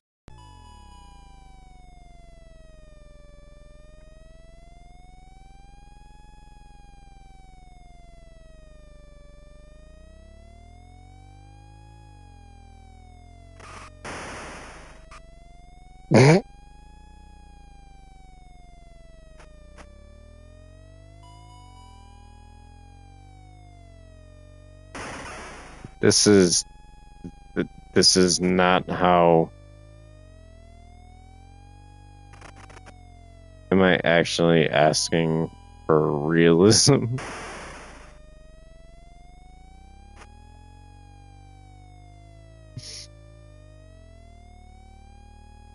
I shouldn't be. This is not how a 53-footer reacts. I know this. Okay. I'm smart enough to know that I'm not able to actually play this well right now. But I am cool enough to look at the art. Look at that. That's cool.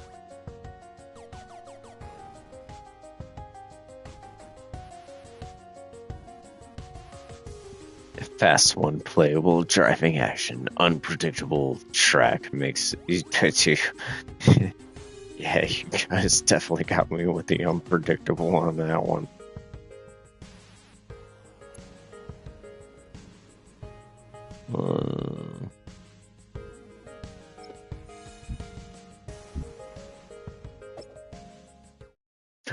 Super Breakout.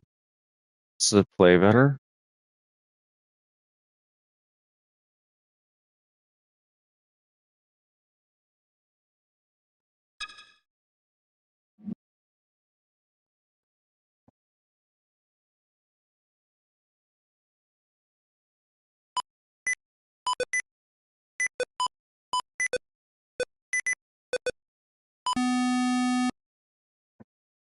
They're just not getting used to these controls. I guarantee. I'm just gonna do just like a sweeping motion and hope for the best.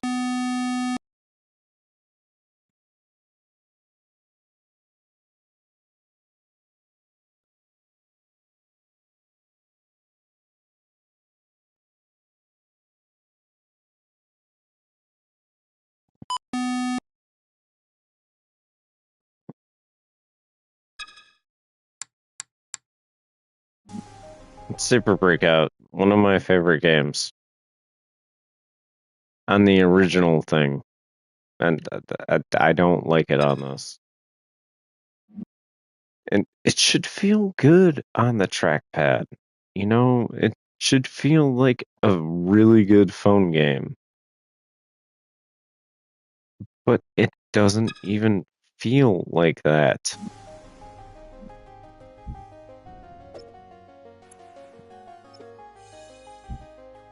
I want more of the interviews. Where'd the interviews go? No, I want more of the interviews, actually. They talked about their drugs, and now all of a sudden everybody gets quiet. Fine, I'll try playing this game.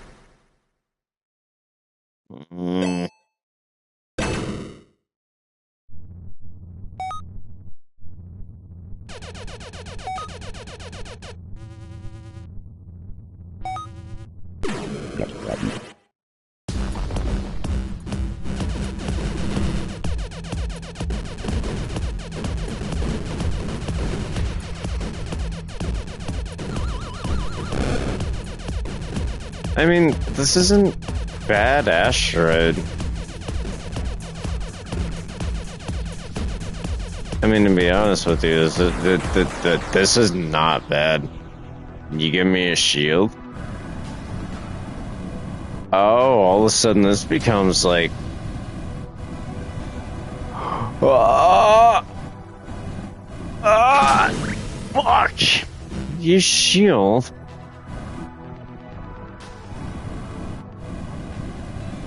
Oh shit! I forgot about this.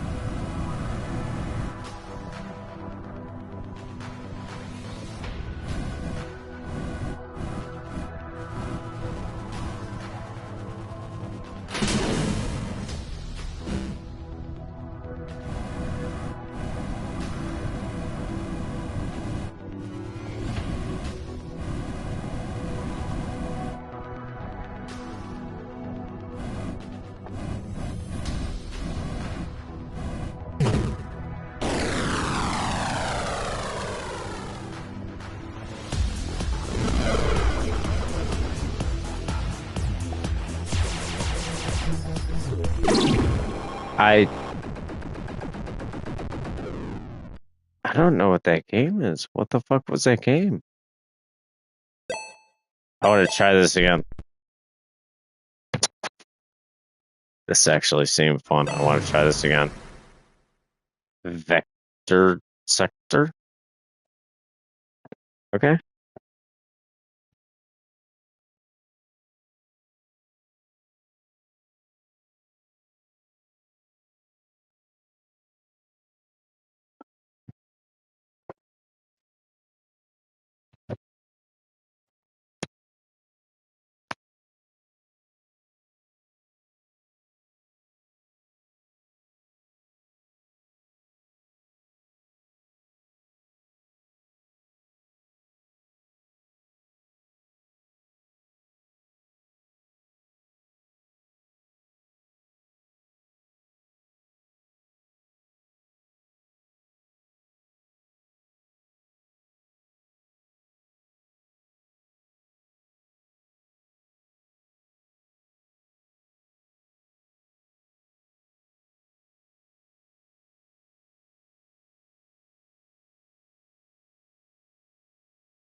Digitally, damn, I'm not rereading that. Sorry, but we'll play some Touch Me.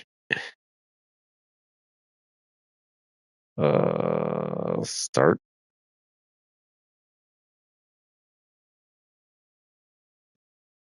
Here.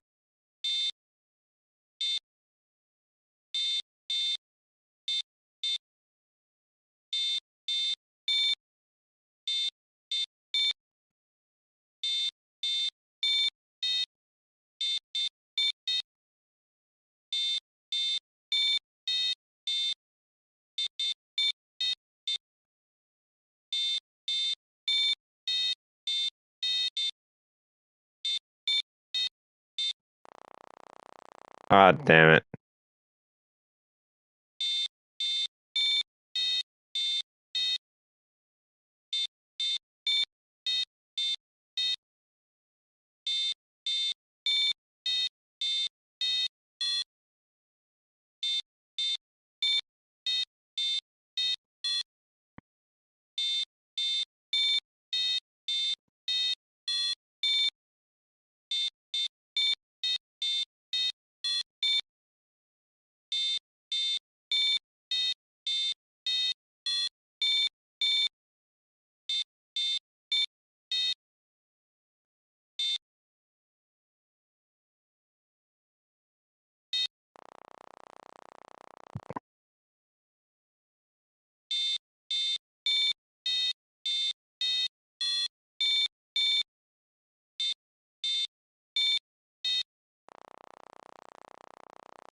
Okay.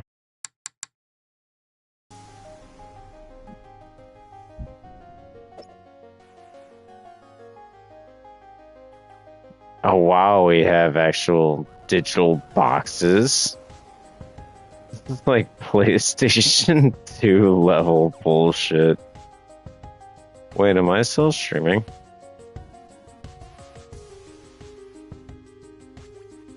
Okay, cool. I just wanted to make sure. Cool. Original artwork. Who's it by?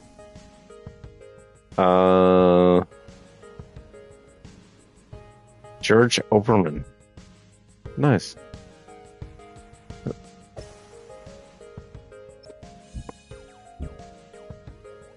Asteroids. Whenever anybody thinks of Atari 2600, it's probably Asteroids. If you even know what an Atari 2600 is. And it's one of my favorite games. That doesn't mean I'm very good at it. Especially, this is a new digital port of it. I don't know why they didn't just use the original, but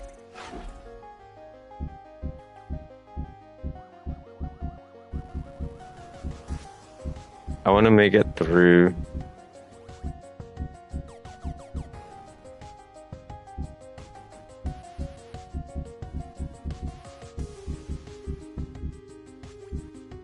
Wait, what the heck?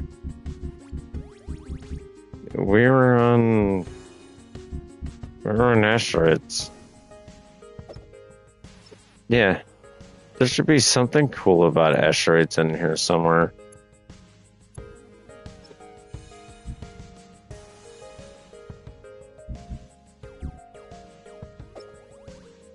Missile Command.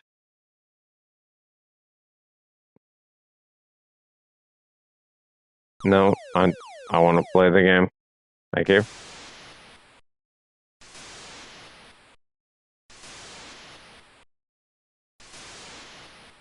I can't do it the way that I want.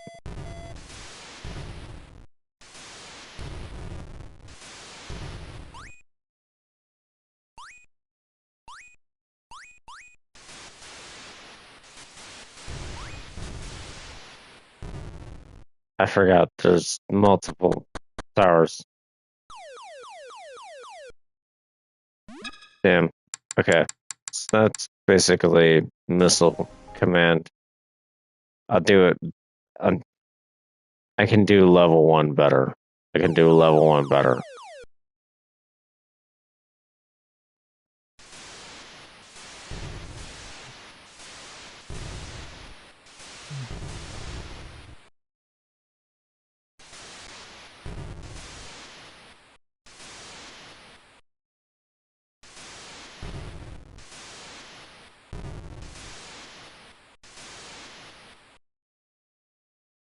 Why am I just... Dude, this sucks. Yeah. Well, you know what? That. Unfortunately, that's close enough. No. Dramatic, rugged trackball. Oh, see? I played this on the arcade. Dude, this game was so fun.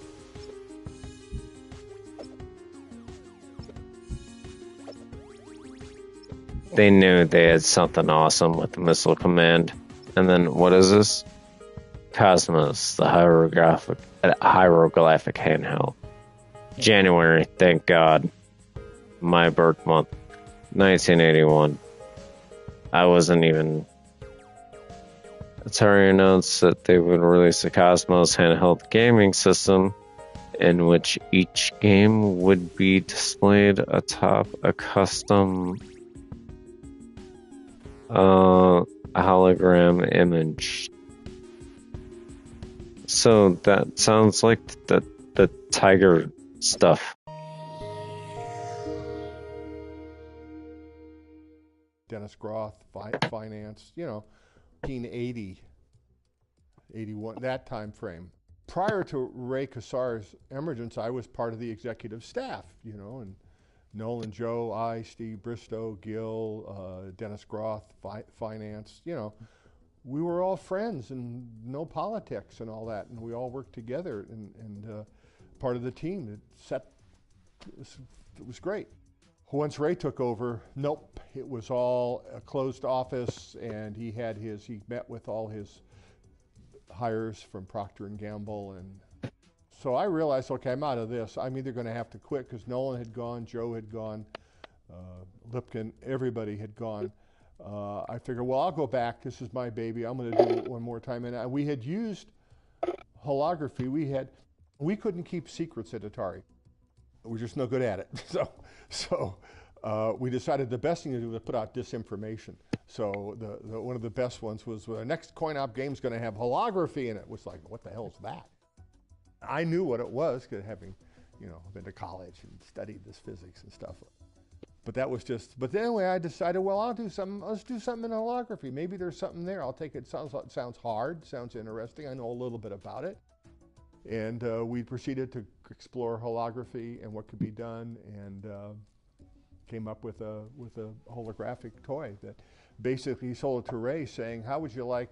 Because the cartridge video game business seems to be very good. How would you like to have a system where the Oh, this is when the Tiger games were going on. Okay. Everything is half the cost of the VCS. And, hey, go ahead. It were very simple. They were nothing more than an LED, a simple LED game, the handheld LED game in those days. The only difference was we had a hologram with 2 images on it.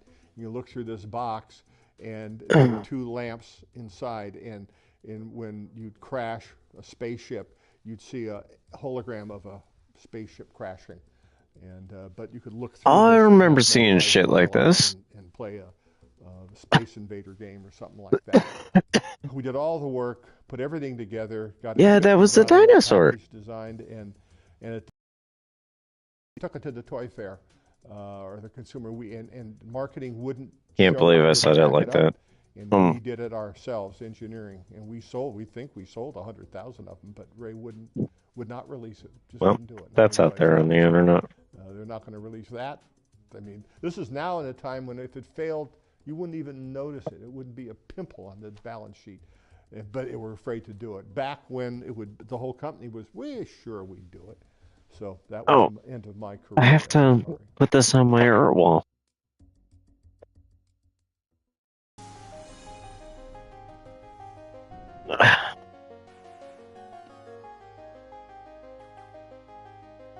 Give me a minute here. I gotta redo my art wall. Storm knocked it over.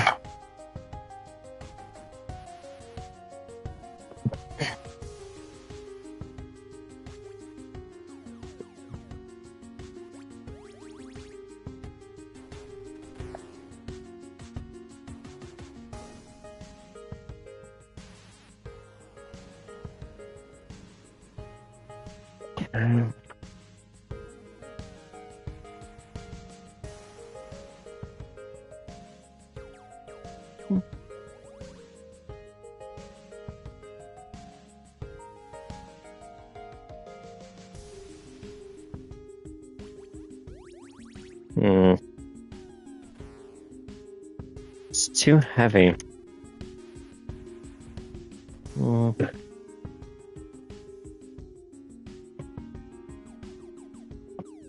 So it's gonna have to go down here.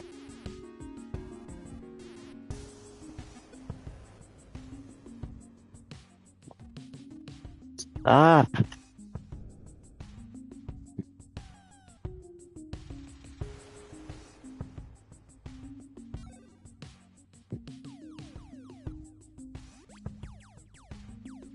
All right.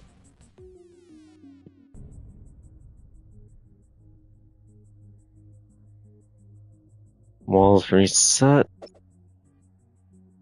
Well,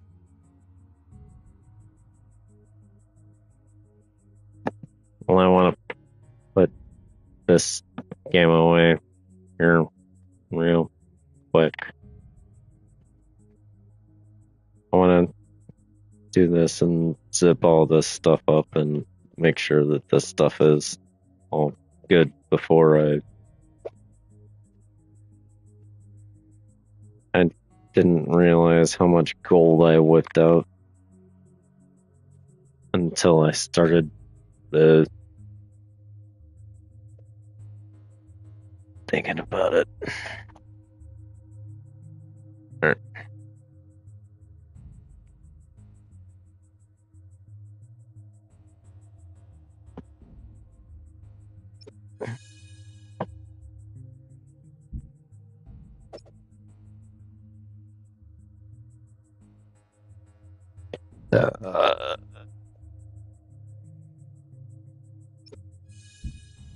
This is actually a really cool comprehensive history.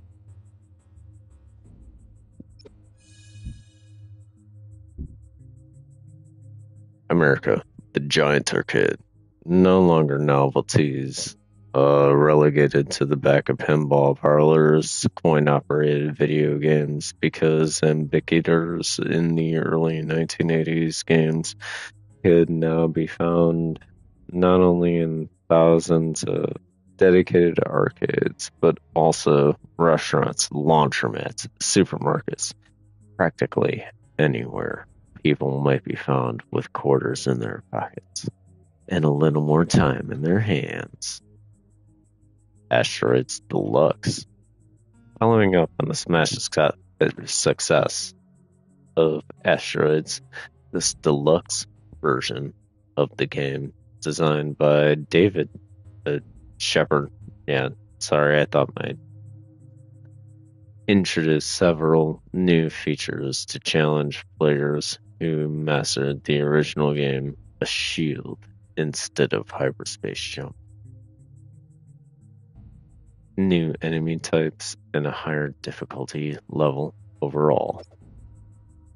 I'm sure I'm gonna have fun with this because I've had so much fun with the control scheme.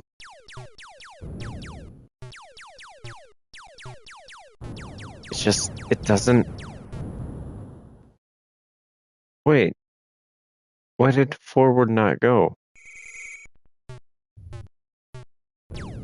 Oh.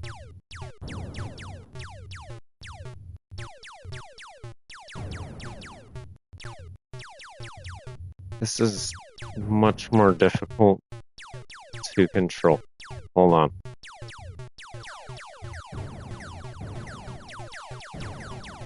I'm confused. Where am I? And I ran right into that bullet. Hold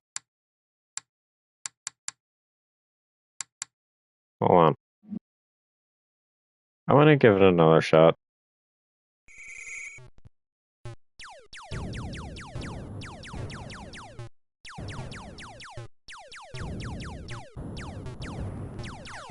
Because, like, the strategy is... typically don't move, right? And I keep hitting the wrong button. Okay, well, yeah, that's why the strategy... That's why the strategy is do not move. 1-2 player connection. The actual strategy is get good. That's the actual strategy. I'm not going to get good right now. Tumble realistically. That is actually really cool. I would totally use it as my YouTube banner if I was certain Atari wouldn't copyright strike me. Ah, that's cool too.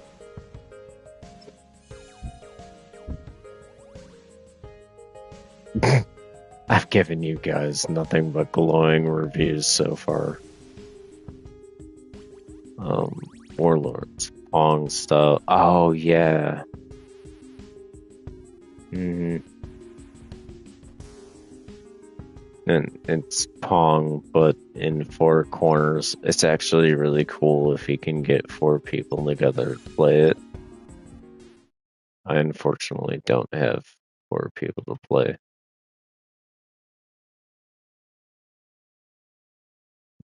But this is kind of what it looks like. I was, fortunately, I was blessed with 4 people that cared enough about me to actually play this game on the home version of the system. And we actually had a lot of fun. Centipede! I forget. This is Atari. Centipede's a lot of fun.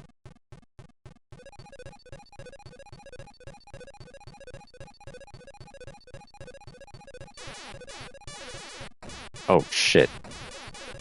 I didn't realize we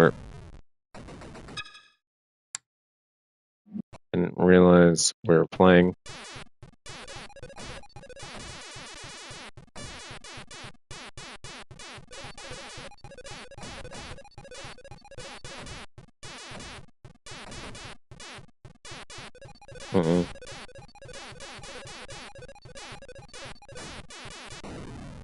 It's like until I didn't play it much. But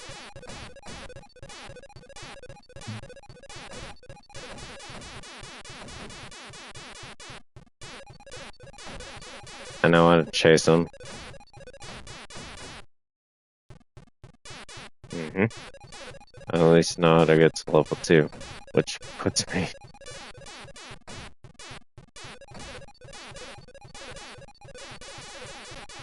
These fucking spiders, man.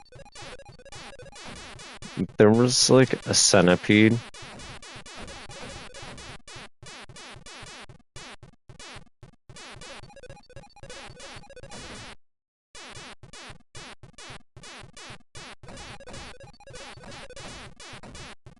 Come on.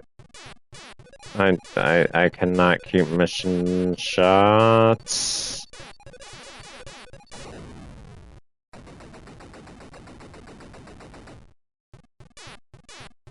See, I know. Oh.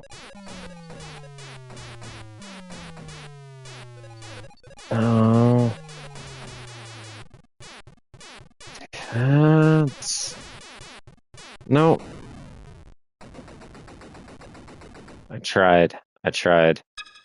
Okay. This game actually played very well. I was very happy with it. I'm just gonna do the quick look at them.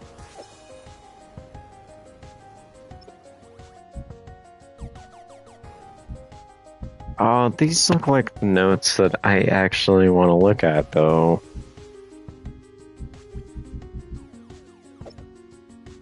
Oh, yeah, I want to look at these. Who are you? Donna Bailey and Ed Long. Bailey's Cuddle Bowl. Which made... Oh, that's cool if that's actually true.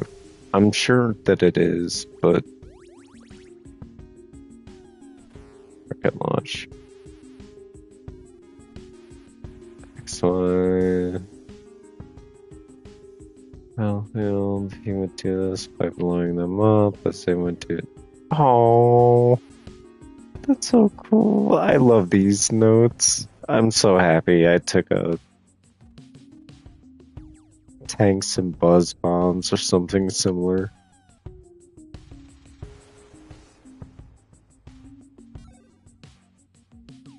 Combined with variants, bug shooter. These actually look like my notes, like 1 for 1. AKA shoot the centipede. Simultaneous for 2-player. Aww. That's actually really sweet.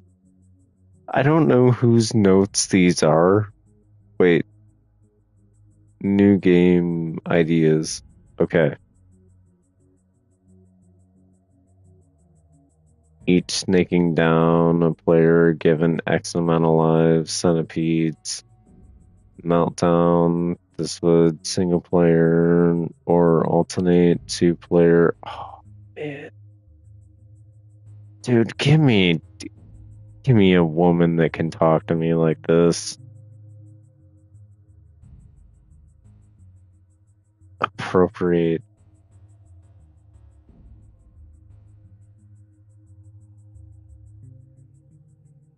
Optimum score would be achieved by see sketch 14.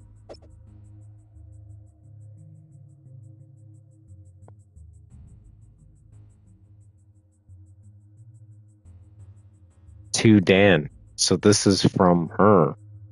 Okay. So she did fucking most of that. She did most of the idea lifting, it seemed. And then, like, he was just like, all right, yo, I'll program this shit. This seems cool as fuck. This game would be a 1 or 2 player game, black and white. Modified soccer hardware. Okay, so, referencing the soccer game that they already had, and probably the color palettes, I would assume, that they would use given the levels, which I guess would make sense.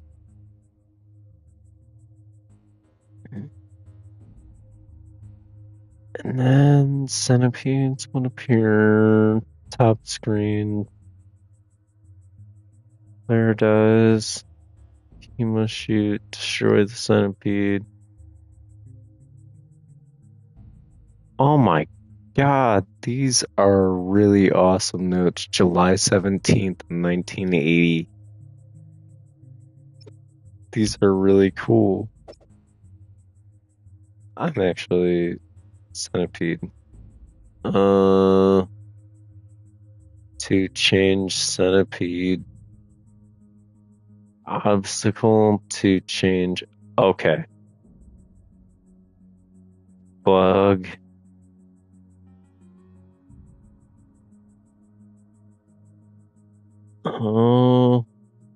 From player gum? Gem?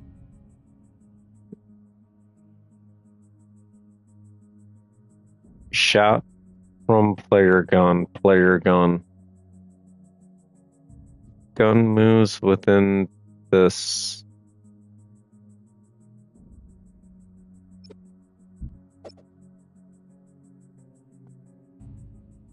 Oh.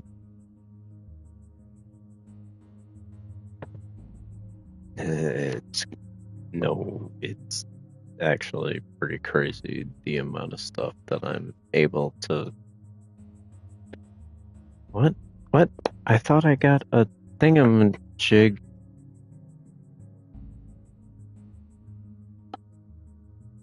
Right? I thought I took my time. I thought I got a whole new tin.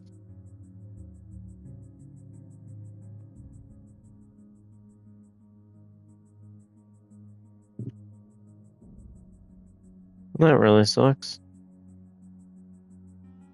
Well,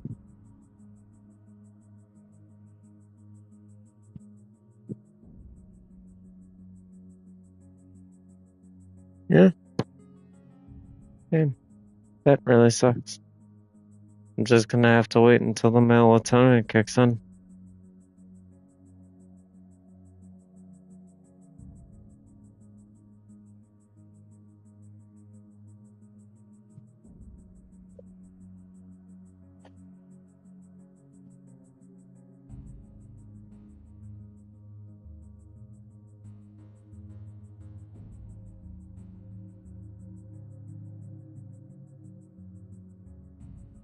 Yep.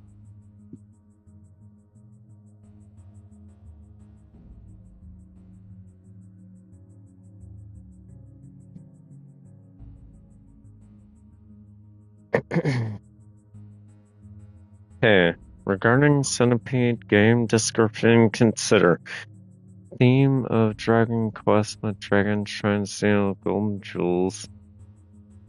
How do they carry it anyway?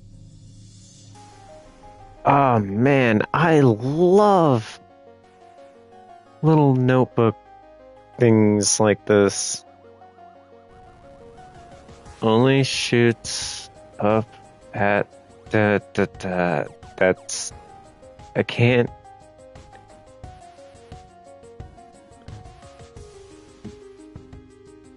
Limiting mobility the night on the screen. They call it a night? That's cool. Separate segment. Pictures.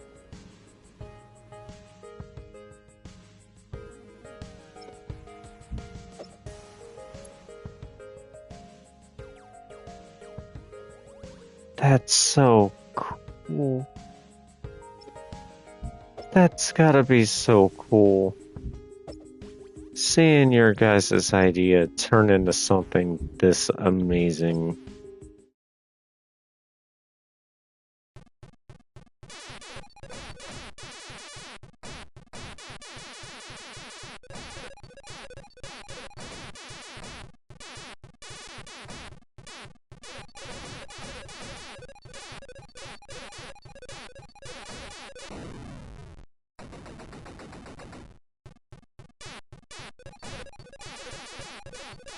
He used the same color scheme. That's so crazy.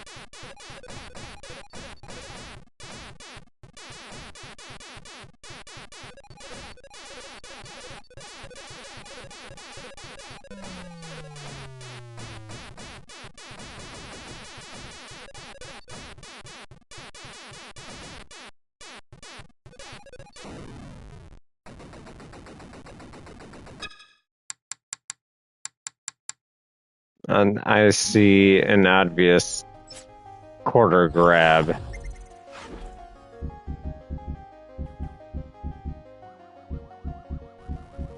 I can't believe how far we've made it. We are at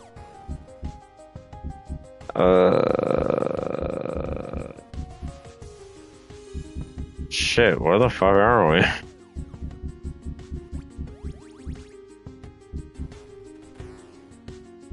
Asteroids. Missile command was there. Oh shit, that counts?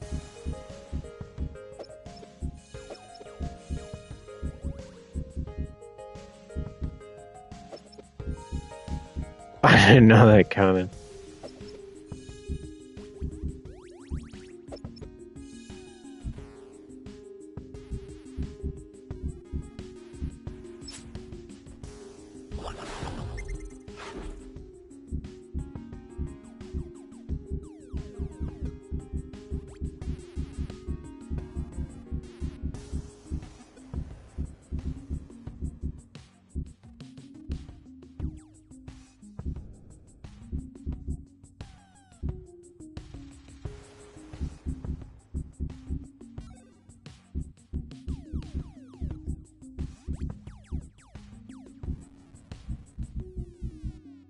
Yeah, this was the last game that I was looking at.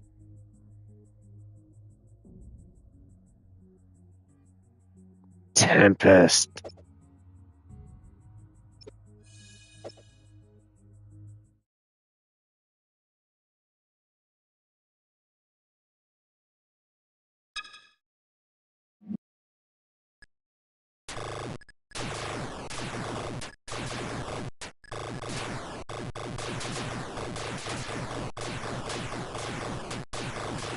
Tempest is such a weird game. This is the game that they think that is that CIA game. Mm-hmm.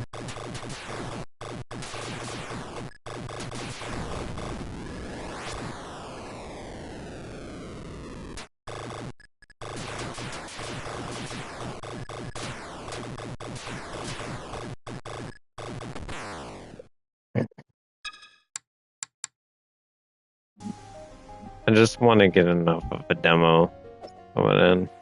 Oh, this doesn't have, like, any cool history behind it or anything.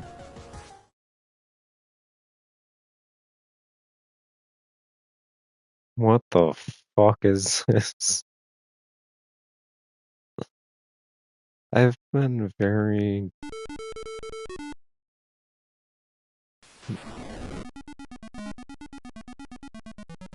This is...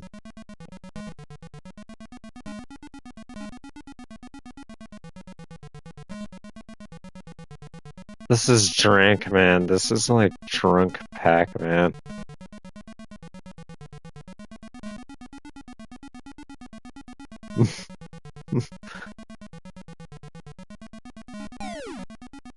My father's trying to come back home.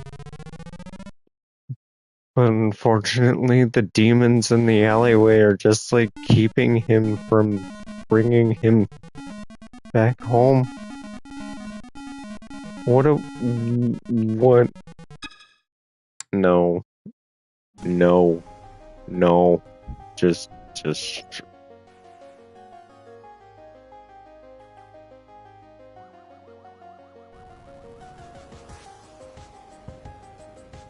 Hmm.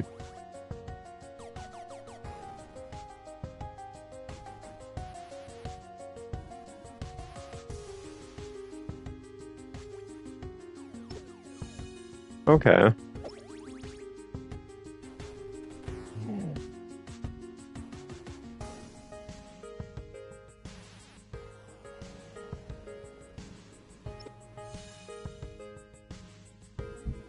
I mean, I'm upset. I'm genuinely just upset.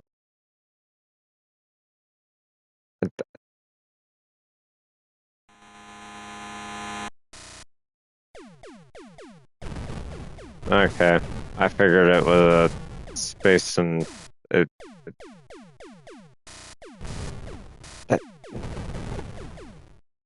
Nobody does this right. Nope. The original one was the best one. I'm getting upset.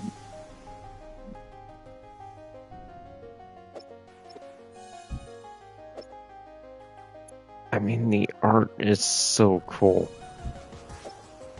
Everything about this is so cool.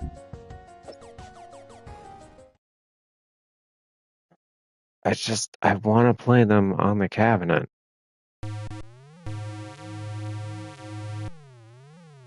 I know this game.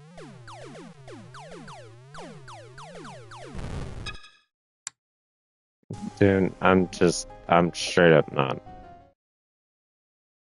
And I did it anyway. No.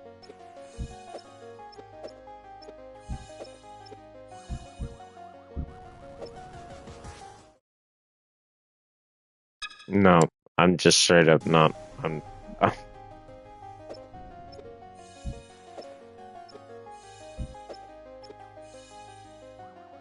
can already tell that this has actually the same love behind it did before. Oh, there's like a whole story. Damn it! Now I'm getting mad at myself. I have so much more to go.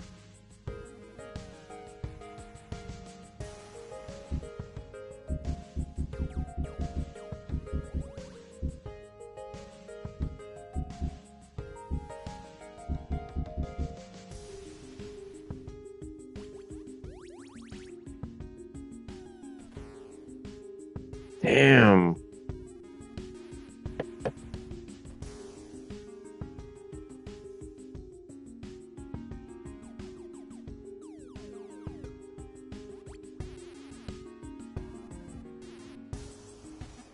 So, just something really quick that I found out before going to bed. So just something really quick that I found out before going to bed is I'm playing an Atari history game, and the so I'm playing in so I'm playing a game.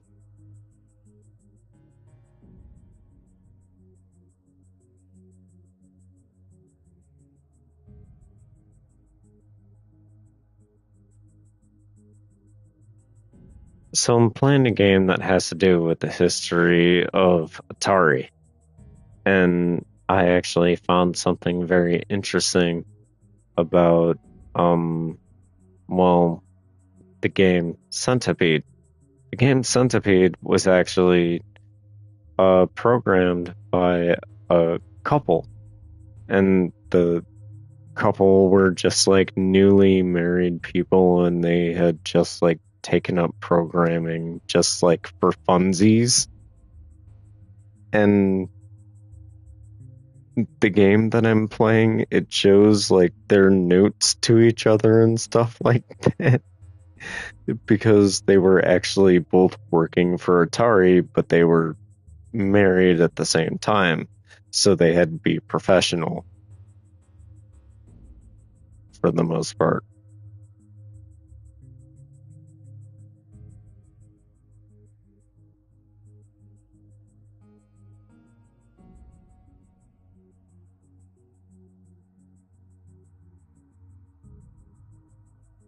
Another really cool thing is there's just a whole 15-minute segment about the original programmers and owners and co-owners of Atari just openly saying like, oh yeah, no, yeah, we did drugs. And then there's the one guy that's like, oh no, not when I was around. No. But maybe it happened over there. It just didn't happen around me.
And another one of my favorite things was like the owners and the co-owners of Atari back in the 70s. They were just like, oh yeah.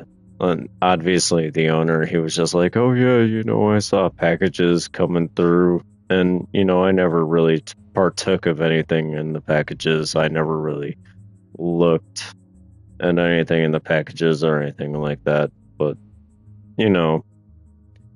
over there, drugs might have happened, but not under my watch. Nothing under my direct umbrella. And then it just like cues over to like the other guys like, yeah, no, we were doing blow.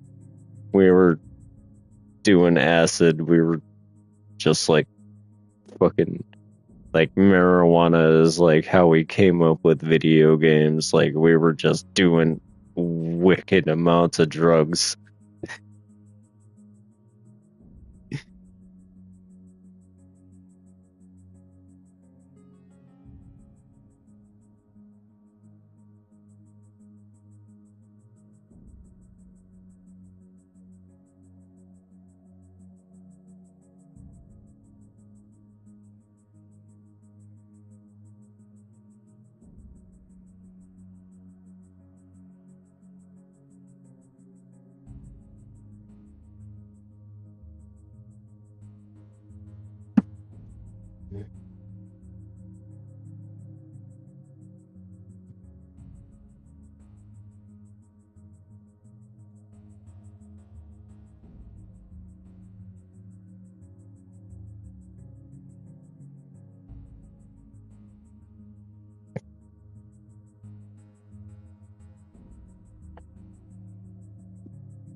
Hmm. Oh.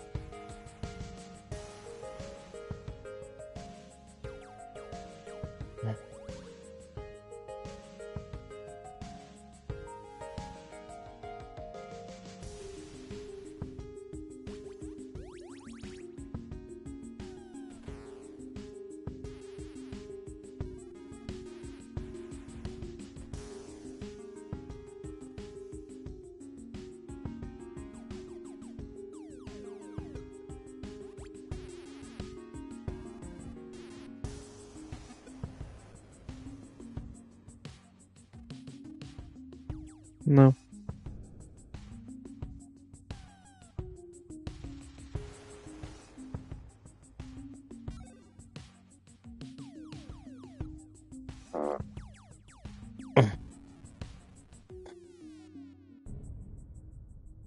Mm. Okay. I shall.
She calls like a character like a 9